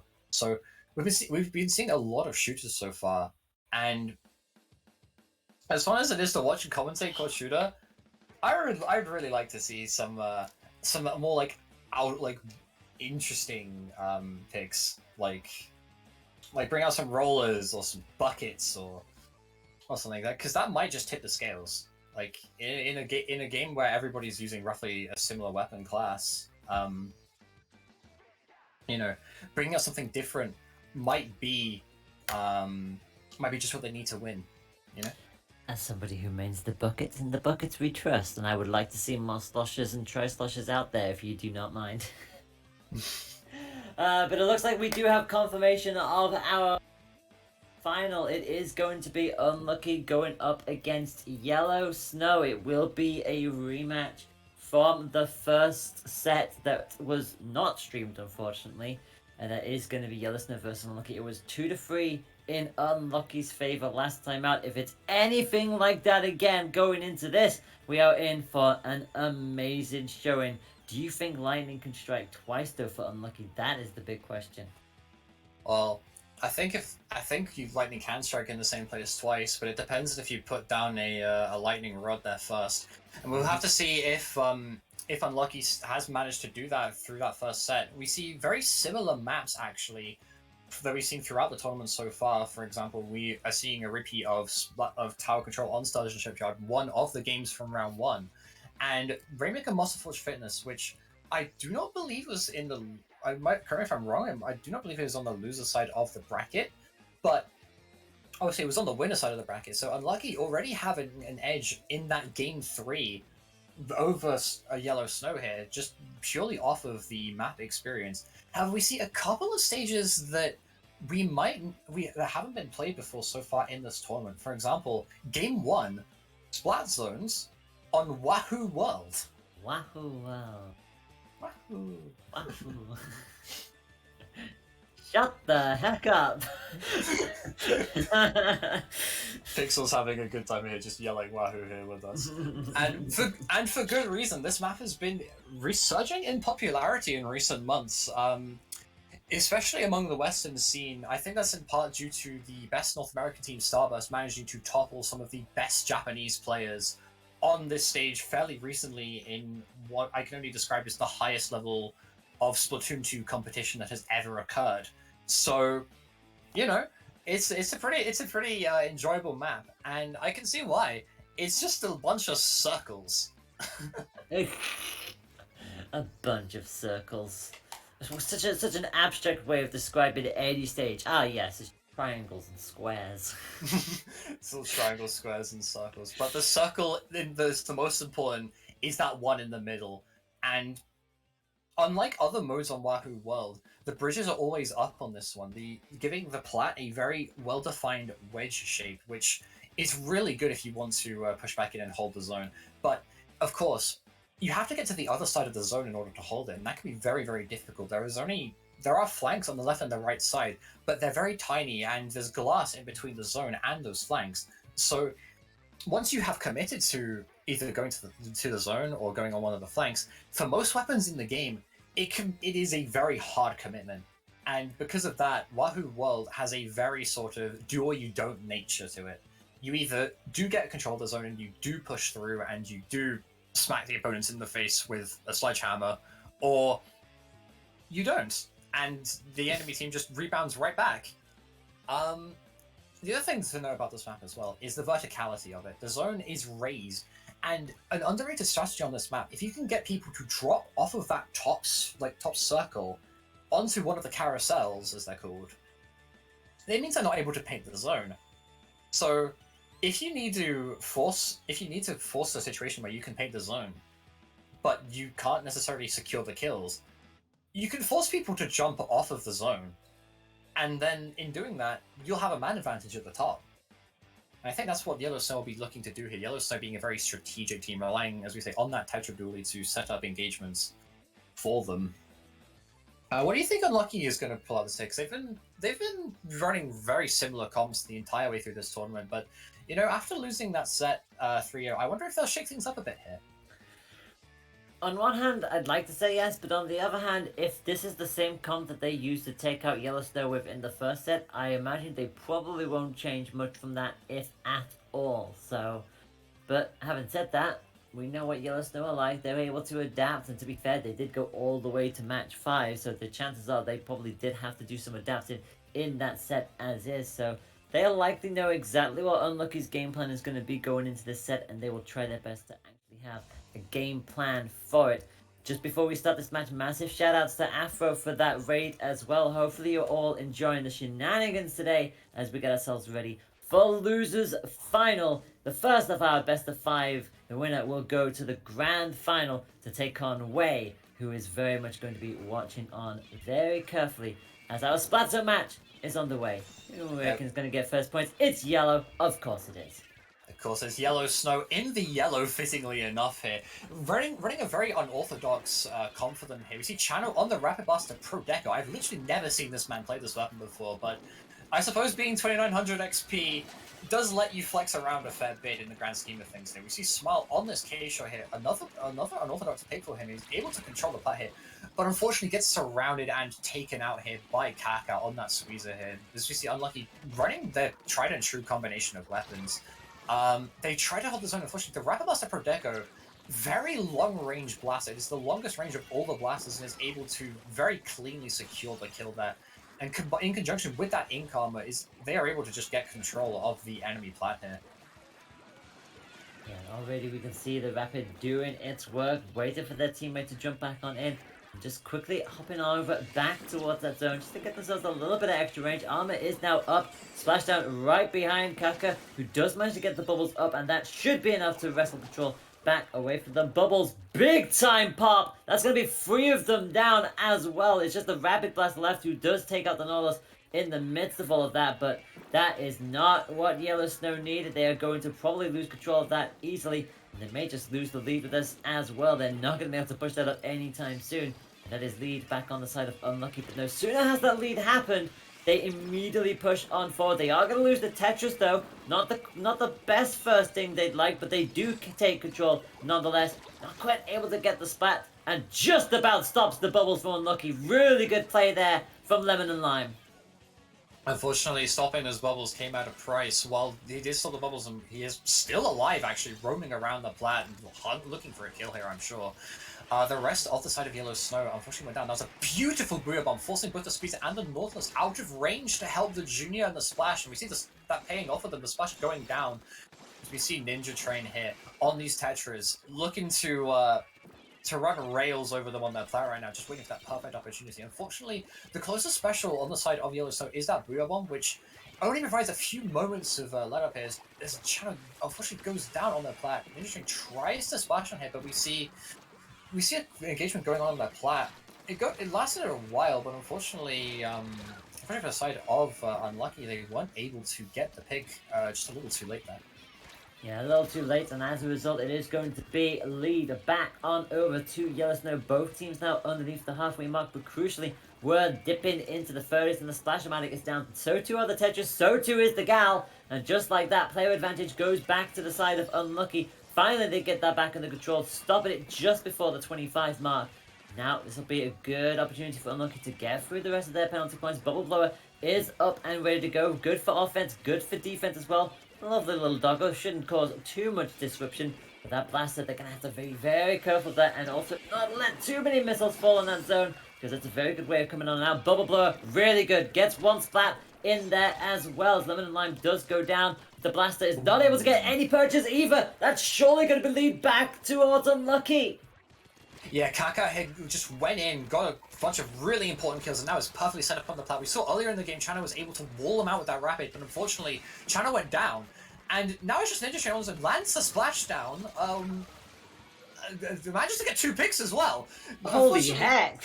That was an amazing clutch from Ninja Train there, as we see Yellow Snow finally able to get control of the zone after a little while of struggling to break back out, while being a fairly difficult mode to very difficult map to push back out on. However, we see two specials already ready for the side of Unlucky here. Baru looking for a pick. It also uses the bomb rush in conjunction with the bubbles, but the Booyah bomb from London Line, absolutely genius play here. Stops both the bombs from hitting the bubbles and the bubbles from going off, and they just get staggered hard as a result. Yeah, and this is probably going to be it. That might just be game now, because that's lead, and that's surely going to be the rest of the points ticking on down as well. That will do it. And just like that, Yellow Snow turned it back into their favor. And as you say, a brilliant defensive play. There was even the wall there as well to stop Unlucky for being able to push through properly. And that is going to be a KO for Yellow Snow. 13 splats, from the blaster. And that is a very good start from Yellow Snow. They went all the way down to 9, but got it back to a KO on their own side of the field. Very close matchup between these two. It's a good start for Yellow Snow. Yeah, I wonder if Yellow Snow happened to get unlucky on the color roll in the last set, because I think being in yellow definitely helped them there for the most part. And they're managing to help them not only stay cool, as you say, they got pushed all the way back down to 9, but managed to just come back complete confidence. An amazing play was made by Ninja Train, getting not only 2 picks, but also stalling the fight long enough so that the rest of Yellow Snow was able to go back into the zone. And through that, they were able to set up those lockouts. Lockout being the name of the game in Splat zones. Once you get control of the area around the zone, you hold it for as long as you possibly can. And in doing so, they managed to take the timer all the way down through a massive penalty after scoring all the way down to 26 and down to a knockout. But speaking of massive points, we are returning to the tower control on Sturgeon Shipyard, where earlier in the stream we saw a very high-scoring game, a push to 11 and an immediate knockout push following that. So, do you think we'll see something similar here, Layla? Well, how back and forth that Splat Zone match ended up being, you know what? I want to say yes, but also I feel like it'll be a lot closer than that. Like, the 11 to KO scoreline between Squidmarks and Bubble Tea was one hell of a way to start the stream. But between these two teams, knowing full well that they've already played a match earlier, I don't think we'll have anything too dramatic like that, but I think it's going to be a much slower pace, but still incredibly close between these two, as we're going to see the squeezer coming on back on out for Unlucky, and we're also going to see those Tetras once again pairing on it with the Gal. No blaster this time round, we're going back to the Kent. Yeah, Chano getting his 2900 XP with Ken's Splatter Shot in tower control. This is his mode. This is his time to shine. As we already see, he uses the missiles and Ninja Train and I believe it's someone in line. Oh no. To just kill him. That is a fast as hell wipe. Like, holy moly. So already on that tower, they are looking to push up super hard here. Then in line, use that Ken's 52 gal to hold the top left of the station. That's probably the most important area to hold on this entire map. Unfortunately, having to give it up a little bit. But Ninja Train goes in. We see Chano having a 2v1 in the core, force him into a corner, getting the kill. This is how you get 2900 XP, ladies and gentlemen. You steamroll by, teaming up with your teammates and using the missiles like that just to force even more displacement. Ninja Train following up as soon as Chano comes back in. That's some amazing teamwork here from the side of Yellow Snow here. They should get on the tower here, and with that, this probably will be a knockout, I would imagine. It's just a Nautilus alive. He's not able to hold it, and with that, yeah. That was... Holy moly. What a game. Commentators curse. God damn it. Always has to happen at one point. God damn it. Well, it be like that sometimes, and yeah, that was just an absolute steamroll. There was nothing Unlucky could do in that situation every single time. I mean, to be fair, it pretty much felt like that was how it was going to go from the very first push alone. Everybody went down before the first checkpoint had even broken. That was a very dominant performance from Yellow Snow, and yeah, they did not take that previous loss too kindly, have they? They have came out of the banks and gotten 2 KOs back to back now. And now Unlucky have to do a reverse sweep, starting with Rainmaker Muscleforge Fitness, which ironically enough is where Unlucky got that KO against Bubble Tea in the semi-final. So they're definitely going to need to pull something like that out of the hat here against the #1 seed of Yellow Snow. Yeah, Muscleforge Fitness on Rainmaker, very good map to start a reverse sweep on, in my opinion. It's one of those Rainmaker maps where you can push the Rainmaker far enough. Generally, you don't always tend to see KOs as we did in the semi-final match, but through pushing it up far and then it being playing defensively, it gives you enough time to take a breather, as it were, and on top of the time in between the games. The Splatoon only allows you about 90 seconds between games to not only pick your weapon, but pick your gear as well. Not very long at all when it comes to resetting your mental. So any extra time for Unlucky to take a step back, take a breather, and then come back into this with full force, as it were. If they want to do that, this is the map to do it on, I'd say. To be fair, 100% agree with you. If there's any time, now is going to be the time. But for Yellow Snow, well, we've seen them have a very back and forth match in the Splatoon's match, and then a very dominant performance in tower control just now. And now the Kenza back at it again. We've got the Nautilus coming on out for the side of Unlucky. Both opted for the Enza, both opted for the Kenza. We're going to see what we deal with here, and that's already going to explode in the yellow favor. Now it's just a question of who goes down first. Well, spoiler alert, it's actually Yellow Snow who loses one first. It's the T-Tick that goes down. They at least get the squeezer to heat things even. And the Tetra has to be very careful here. Already being pressured. Goes for the jump. Thought about using the splashdown, but not going to use it this time around. There's not really anybody there. Now they'll use and gets a huge double. And that is beautiful there. Huge double from Lemon and Lime there on the Grace. I think just actually rolling a bomb in between them. Either that or just some very clean shooting. So you see them move it up onto the Nautilus. Unfortunately, Nautilus gets armor and is able to win the 1-1, but not before going down to the Rainmaker. Yellow Snow actually played that opening really, really well. Ninja Train stalled them fantastically there on the lockers before jumping out just to safety. Absolutely amazing Tetra play here. Unfortunately, we see Chano going down here. Unfortunately, he's not going to be able to play the same role that he did last game. He is going to need to play a little bit more aggressively, which is pretty hard on this map, considering how much of a no man's land the area that they're trying to push the Rainmaker into is. And just like that, they've gone 3 down with an expertly placed suction bomb from Baru. Yep, Unlucky keeping that damage limited for as much as they can, only to 77 for that first push, so plenty of time still on the board for Unlucky to get a push going off their own. Unfortunately, they got taken down by it looks like a wayward bomb there as well. Kaka at least gets one back to keep it 3-3, and there are 2 specials online for Unlucky, but unfortunately Nautilus is going to go down as Kaka gets one on the board themselves. Make that a double for Kaka, make that a triple, holy yeah! Popping off massively now. We'll probably have Bubble Blower set and ready to go. And that is lead. That's past the halfway mark. This is going to be a massive push here from Unlucky. Yeah, the missile's forcing them back here, but probably not going to do anything. Or as I say that, the squeezer ends up going down, and so does the K-shot. What would have been a massive push was completely snuffed out by missiles. And just like that, Yellow Snow, have already made their way back into the middle of the map here, and they're looking for a push of their own. So you see Ninja Train on this top right here, already goes and gets the shot. He might be able to just land a splashdown here if he feels like it. He manages to get the pick on that. That was a very odd kill there from Splashdown. Has some very interesting hitboxes. We see Kaka try to snuff out the Rainmaker push, unfortunately going down. But this looks like it might be the end of the push here. But don't hold your breath just yet. This is Snowpoint as a team's favorite mode. Chano's favorite mode is tower control. This is Snowpoint's mode to shine on. And they could, as I say that, they decide not to shock for the Rainmaker. Pretty wise choice, I would say. And they've given up mid-control to the side of Unlucky, who are now looking to make their next push.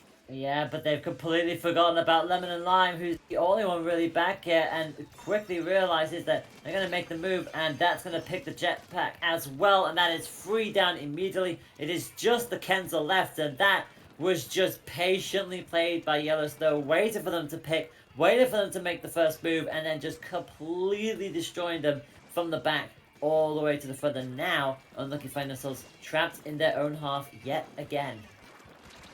Yeah, absolutely amazing play from the side of from Yellow Snow there. Playing very patiently there. It takes a long time for the ice to melt, it seems. As we see Chano going in here, might be able to get another pick onto the squeezer. Manages to dodge all of the bubbles there. Just wisely gets out. Unfortunately, the shot is behind them. The shot manages to get the pick as well. And there are 2 people on the side of... ooh. It's such a jump out, but it gets the suction bomb kill anyway. That was a play and a half, to be sure. Yes, they use the missiles here. make their way back into mid. What they need to do is they've used a lot of specials to get that push going. The Knot has Inkjet ready, and the Squeeze is fairly close to Bubbles, but they need to get set up into a position where they can use those, which is something they've been struggling to do for most of this game, and it can be really hard on this map to see Chandler using missiles for the 5th time this game, I believe. Just forces them back, and immediately Yellow Snow's already back into mid. They've taken beautiful advantage of all of these missiles so far. Yeah, Unlucky really do need to get a move on with things as well. 40 seconds left. They know they've got to win this. Otherwise, they are out at this juncture. It'll have all been for naught, and they do have the Rainmaker now, but Yellow Snow, they know they can take their time where they have a massive lead. They practically have to get to the podium in order to lose that lead at this stage, and they are just dipping, rolling, stalling for time, making it as hard as possible for Unlucky to begin their push.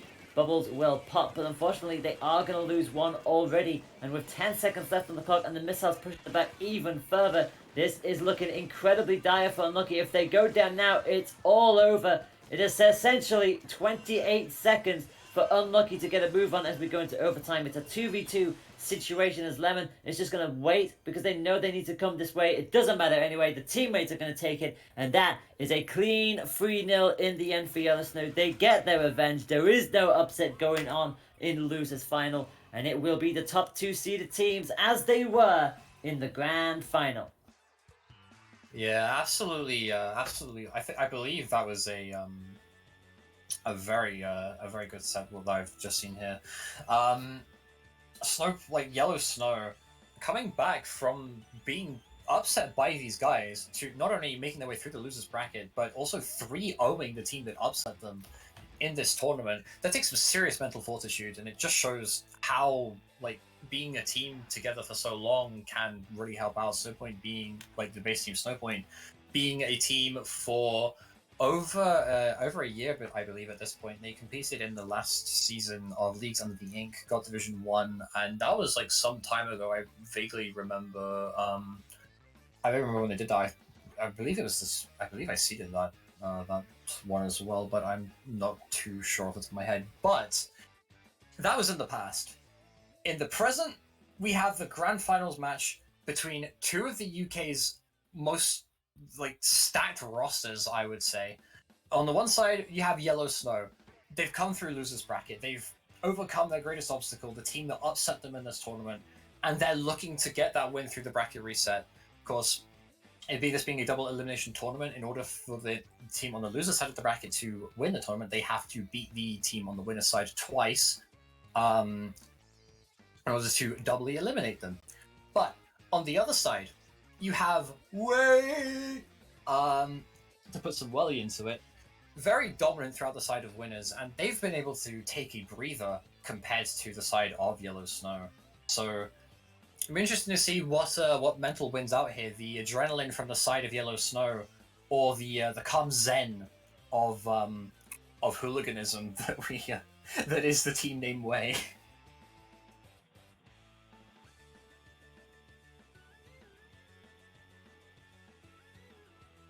As we move on to the grand finals set here, we have a lot of different maps here compared to the previous rounds. We immediately open up with a Splat Zones map here on Piranha Pit.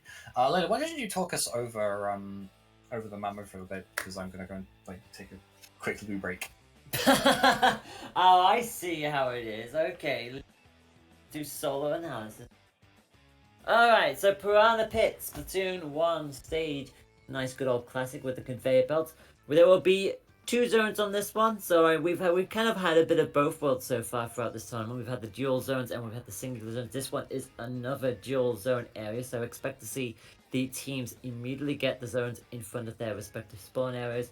From that point onwards, they'll be using a whole lot of floors. Again, expect to see maybe a bomb rush blush or 2, especially considering the fact that can be seen that quite often from Yellow Snow so far. So it'll be fun to see them all do a variety of things with that. Don't expect to see much action happening on the far side of this map. You'll see those 2 pockets down the conveyor belt hill. You might see some people go in there just to get some additional inkage, but chances are not much action will happen there. That generally only happens for Rainmaker and for clans respectively, not so much for the zones.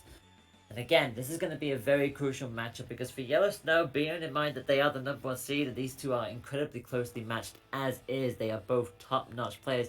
It'll be quite the undertaking for Yellow Snow to have to do the reset bracket, but also bearing in mind that every match we've streamed today so far have been 3-0, so let's see if Yellow Snow can at least book that trend, or if they do book the trend the other way, but may still end up 3-0. But I somehow doubt that these are the two closest teams in the competition.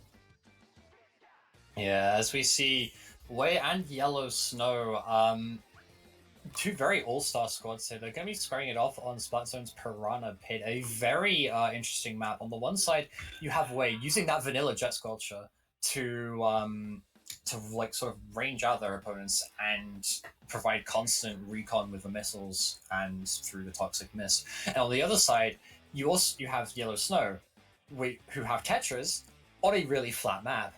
And if there's one thing that you don't really want to particularly fight against, especially if you are a vanilla Jet Sculpture, it is Tetra Dualies on a flat map. So Yellow Snow here could get off to a really good advantage here, as they do happen to have that Tetra play from Ninja Train, and we have seen Ninja Train is on fire throughout this tournament. It basically created the perfect opening for them on that Rainmaker game that we just saw. Even though Snowpoint had the numbers disadvantage, Ninja Train was able to stall it out for so long that the rest of Snowpoint were able to come back in and just get a push of their own going before the side of Unlucky even had to do anything. So it'll be interesting to see whether WHEYYY is a little bit wiser to the tricks of the Yellow Snow. I mean, they've been in the grand final for the longest time. They've probably had a look at their matches, especially because of the fact that, the only time they've really been able to watch it this stream has been with the losers final since Snow's first appearance on stream. That was actually literally the previous matchup, so yeah. Always funny how things work out like that, but again, these two teams, they know each other pretty well, especially the players in them, so they'll likely put that experience to good use, and bearing in mind it's a long set as well. I say it's a long set, we haven't gone past 3 matches, but you get the general idea. It could very well be a long one, especially outside of Splatoon. We've got Rainmaker on the main stage, that always is a treat. Tower Control and Manta Maria, a more narrower stage, so expect to see some, if there's going to be any weapon changes, it may happen on Manta. We've got Clam Blitz on the Reef, and then we end on zones at Macklemore. So Macklemore getting a lot of love today. Yeah, Macklemore being a very popular map, it is the only map in the Splat Reunion map list to feature on every single mode. So if you're playing in any of these qualifiers, or plan to play in any of these qualifiers, expect to see Macklemore a fair bit, and expect to practice it. As we see, China going back to the Rapid Pro Deco here on the side of Snowpoint. I guess that's just what they want to do for their zones pick. You see very standard fare coming out from the side of WHEYYY, with the Splashomatic, the K52, the VJ, and the Junior play. So you already see Lemon Lime going down, but Ninja Train retaliates with a pick. Chano also going down, though. It's not a great start for Snowpoint here. Yeah, it's a 2v2 though, so it's not the end of the world. If it happens again, they'll definitely start worrying about it, but as it stands, it is going to be Yellow Snow who opt on in for the first point, and, well, they want to force the bracket reset. This is exactly the way they're going to do it. Taking control of both zones very early on. Got themselves a Toxic Mist to dance around, but that will just die away in a moment, and it finally does so. But again, every single time we see WHEYYY immediately try to get something back already, Yellow Snow has control of it again. Booyah Bomb for good measure, just to keep it back on their side of the field. Not enough to tip it back over this time around. Again, they keep the pressure up. They are consistently getting splats on their side, and already they're pretty much past the halfway mark. Yeah, absolutely amazing play from the side of Yellow Snow here. They're just dividing and conquering the side of WHEYYY. You saw Takimi walk in, trying to fight Lemon and Lime, but unfortunately a teammate just comes in and cleans up. And that seems to be the general trend here. WHEYYY getting a little bit overzealous, I think, with how far they push up at times. And unfortunately, we see we see the Robo Doggo completely annihilate Takimi there. Thankfully, they do have control of the zone still, and both of the remaining members of Snowpoint are locked down on this drop, which could be a massacre here, and it turns out to be that, with Chano going down. That's actually Smarlow went down, though. Forgive me for that. But, unfortunately, Express on the splash tries to run away, unable to get out here, as Yellow Snow here gets control of the map immediately, and I think Nishin got a little bit overzealous there. Yeah, just a little bit, and also the conveyor belt just taking them away as well, so it didn't quite help their cause. Momentum not with them, and that is 2 down almost immediately there for Yellow Snow. Missiles do come out, but the cannon missiles will come back out from Matt as well, and that brings WHEYY back into control, but they still have someone to take care of, and they do so on that top conveyor belt, and just like that, it is back under control of the side of WHEYY. They definitely had a bit more of the rougher time at the start, but now as we pass the halfway mark, 2 minutes 30 left on the clock, they have control, they are past their penalty points, and now they too are past that, well, not quite, just stopped in the nick of time by Yellow Snow. The Splat is going to go Tony's way, not once, but twice, and that Inkwell perf played out perfectly. That's a wipe as well. Yeah, Takimi shocking there on that far right side, far left if you're looking at the overhead. Absolutely amazing play. Just letting Snowpoint use their resources before just killing them. Like, just outright splatting them there. And as a result of that, Snowpoint haven't got that much to push back in with. They try to armor, but he gets it a little bit too late. Lemon Line already going down here. And this is but Matt and Takimi both go down here. It's an absolute bloodbath here. Oh dear, that... Tries to splash down the zone here, trying to look for a pick here, anything to just try and cap the zone. Unfortunately, that'll be Express just walking in, cleaning up, and on getting a beautiful flank here. Lemon Line unfortunately getting taken out, and with that, that's going to be the game. Your first game of the grand finals of this set going in the favor of WHEYY.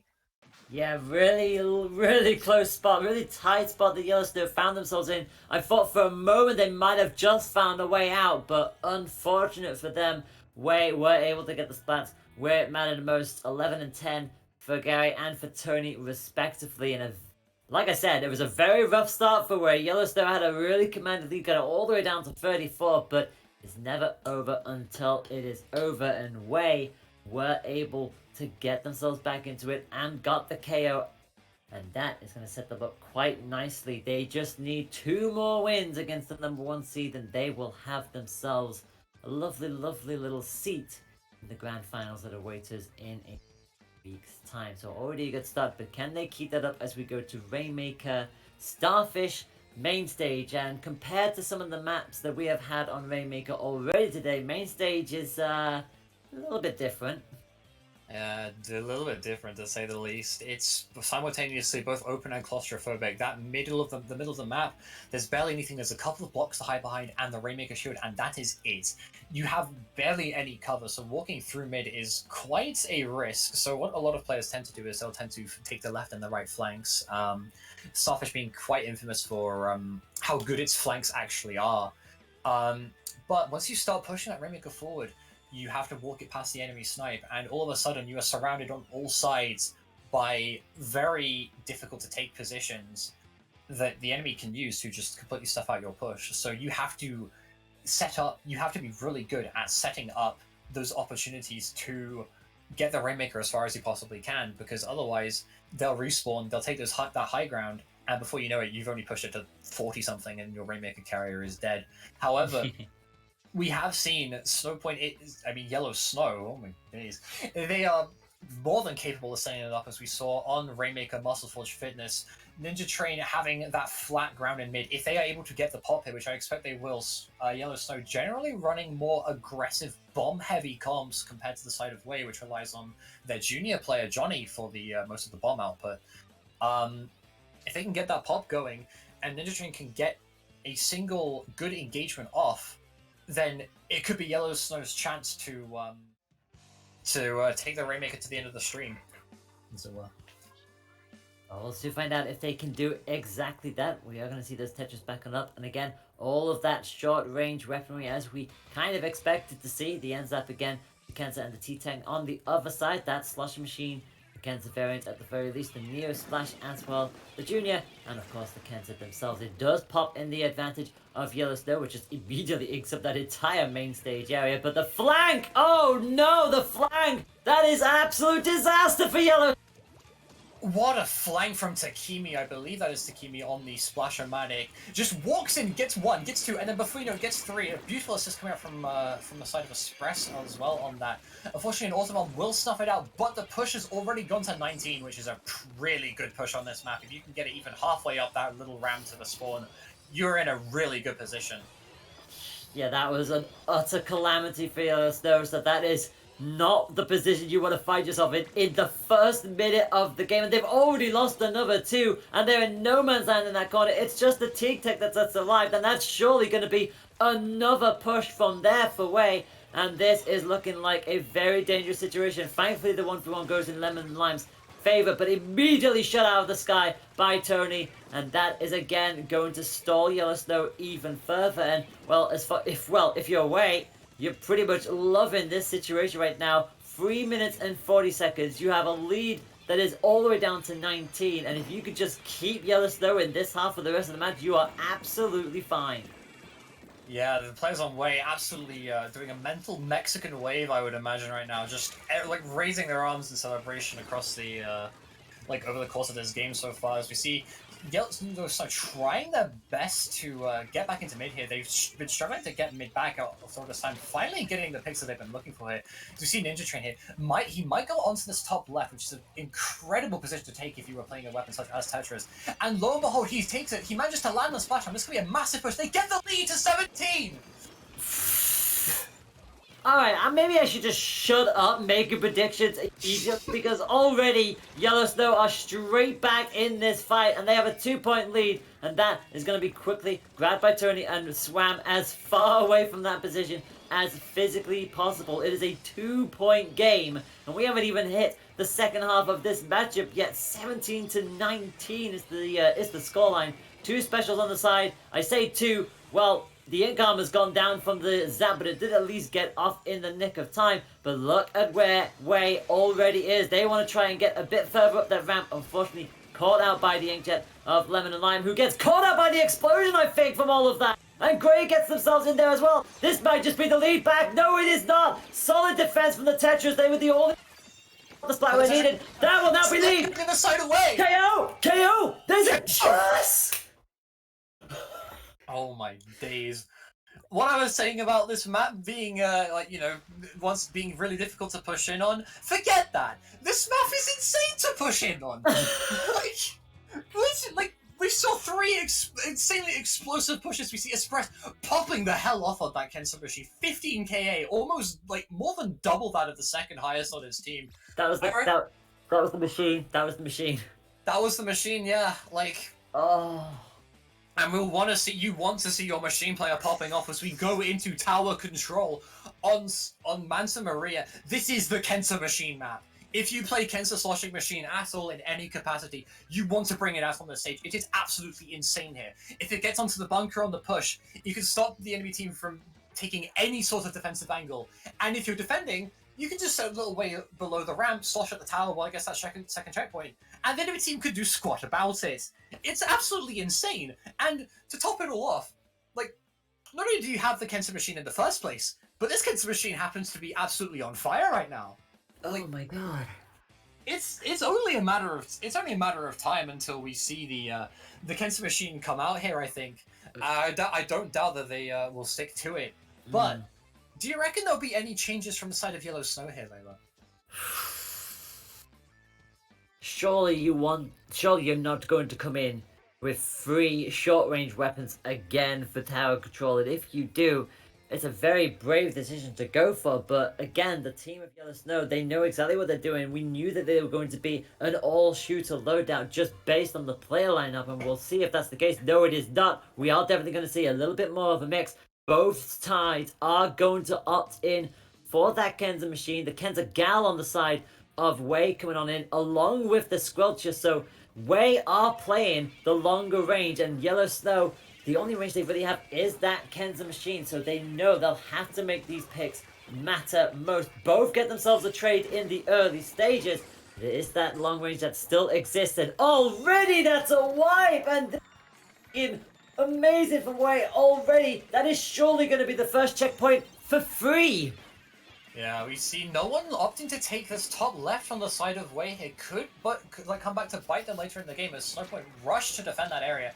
Match tries to walk in, but a little bit too late. There's already too much cover fire there. However, Smile has already gone down on the side of Yellow Snow, and they are breaking through this checkpoint right now. Express riding this tower through the second checkpoint channel on that machine, which he has played before. Unfortunately, dies mid splashdown. It's That's a wipe.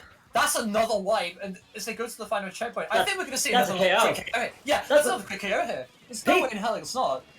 Hey, we rarely see it, but that's pizza time on Tower Controller. That's it. That's the tournament. Every match on stream today was a 3-0, and WHEYYY are your winners of the first online qualifier for the Splat reunion. That is ludicrous. 3 KOs in a row against the #1 seed of Yellow Snow. And bearing in mind that we went from a Rainmaker match that was back and forth, 17-17 to KO. This was just a one done and done deal. The first checkpoint was for free. The final checkpoint was for free. That is an outrageous statement from WHEYYY. Yeah, I think Yellow Snow having to go all the way through that loser's bracket and then getting into grand finals, I think they started to run out of steam a little bit there.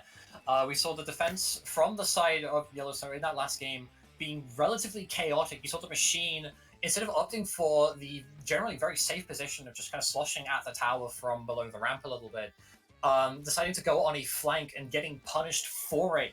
I think they lost their composure a little bit compared to WHEYYY, who have absolutely just slaughtered them in this grand finals here.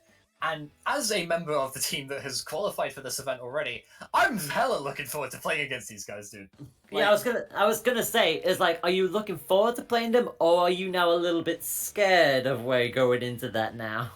oh no, like if I was scared, I wouldn't have automatically qualified, man. Like, Yeah, but they are improving. Boy, howdy, and they are making a statement here, aren't they? Like, that is ludicrous for them just to be like, yeah, lol, straight KOs, we're done here now, we'll book our ticket in grands. That's a statement, surely. It's a statement, and I have to be sure.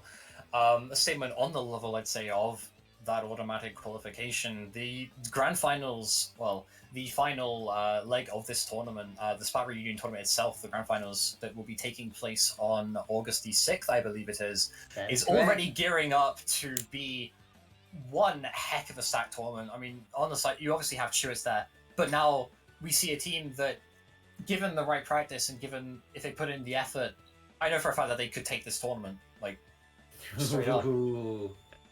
I'll be sure to keep an eye on them, as it were.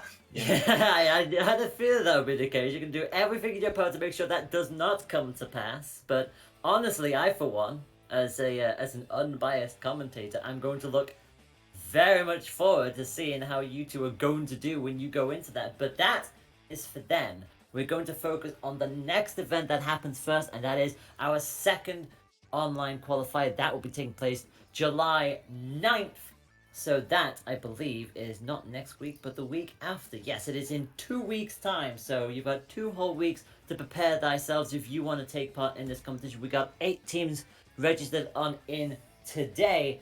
Let us see if we can get a few more teams in there for next time around. Remember that there were only 2 more qualifiers after this one, and then there is the third one on July 24th, at which point the finale will be August 6th, if I remember correctly. Yes, that is the other Saturday. That is the very first weekend of August. So plenty to look forward to. As mentioned, Chewits are already there via automatic qualification, and it's WHEYYY who joins them for the first qualifier.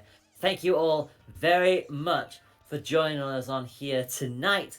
You have all been fantastic from start to finish. Spore, where can the wonderful beans find you? So you can find me in a few places, actually. First, the place you might find me the best, though, is on my Twitter. I'm at CloudSpore. But you can also find me on time to time on Twitch, which is twitch.tv/sport followed by an underscore. I like to just say sport underscore, it has a nice ring to it.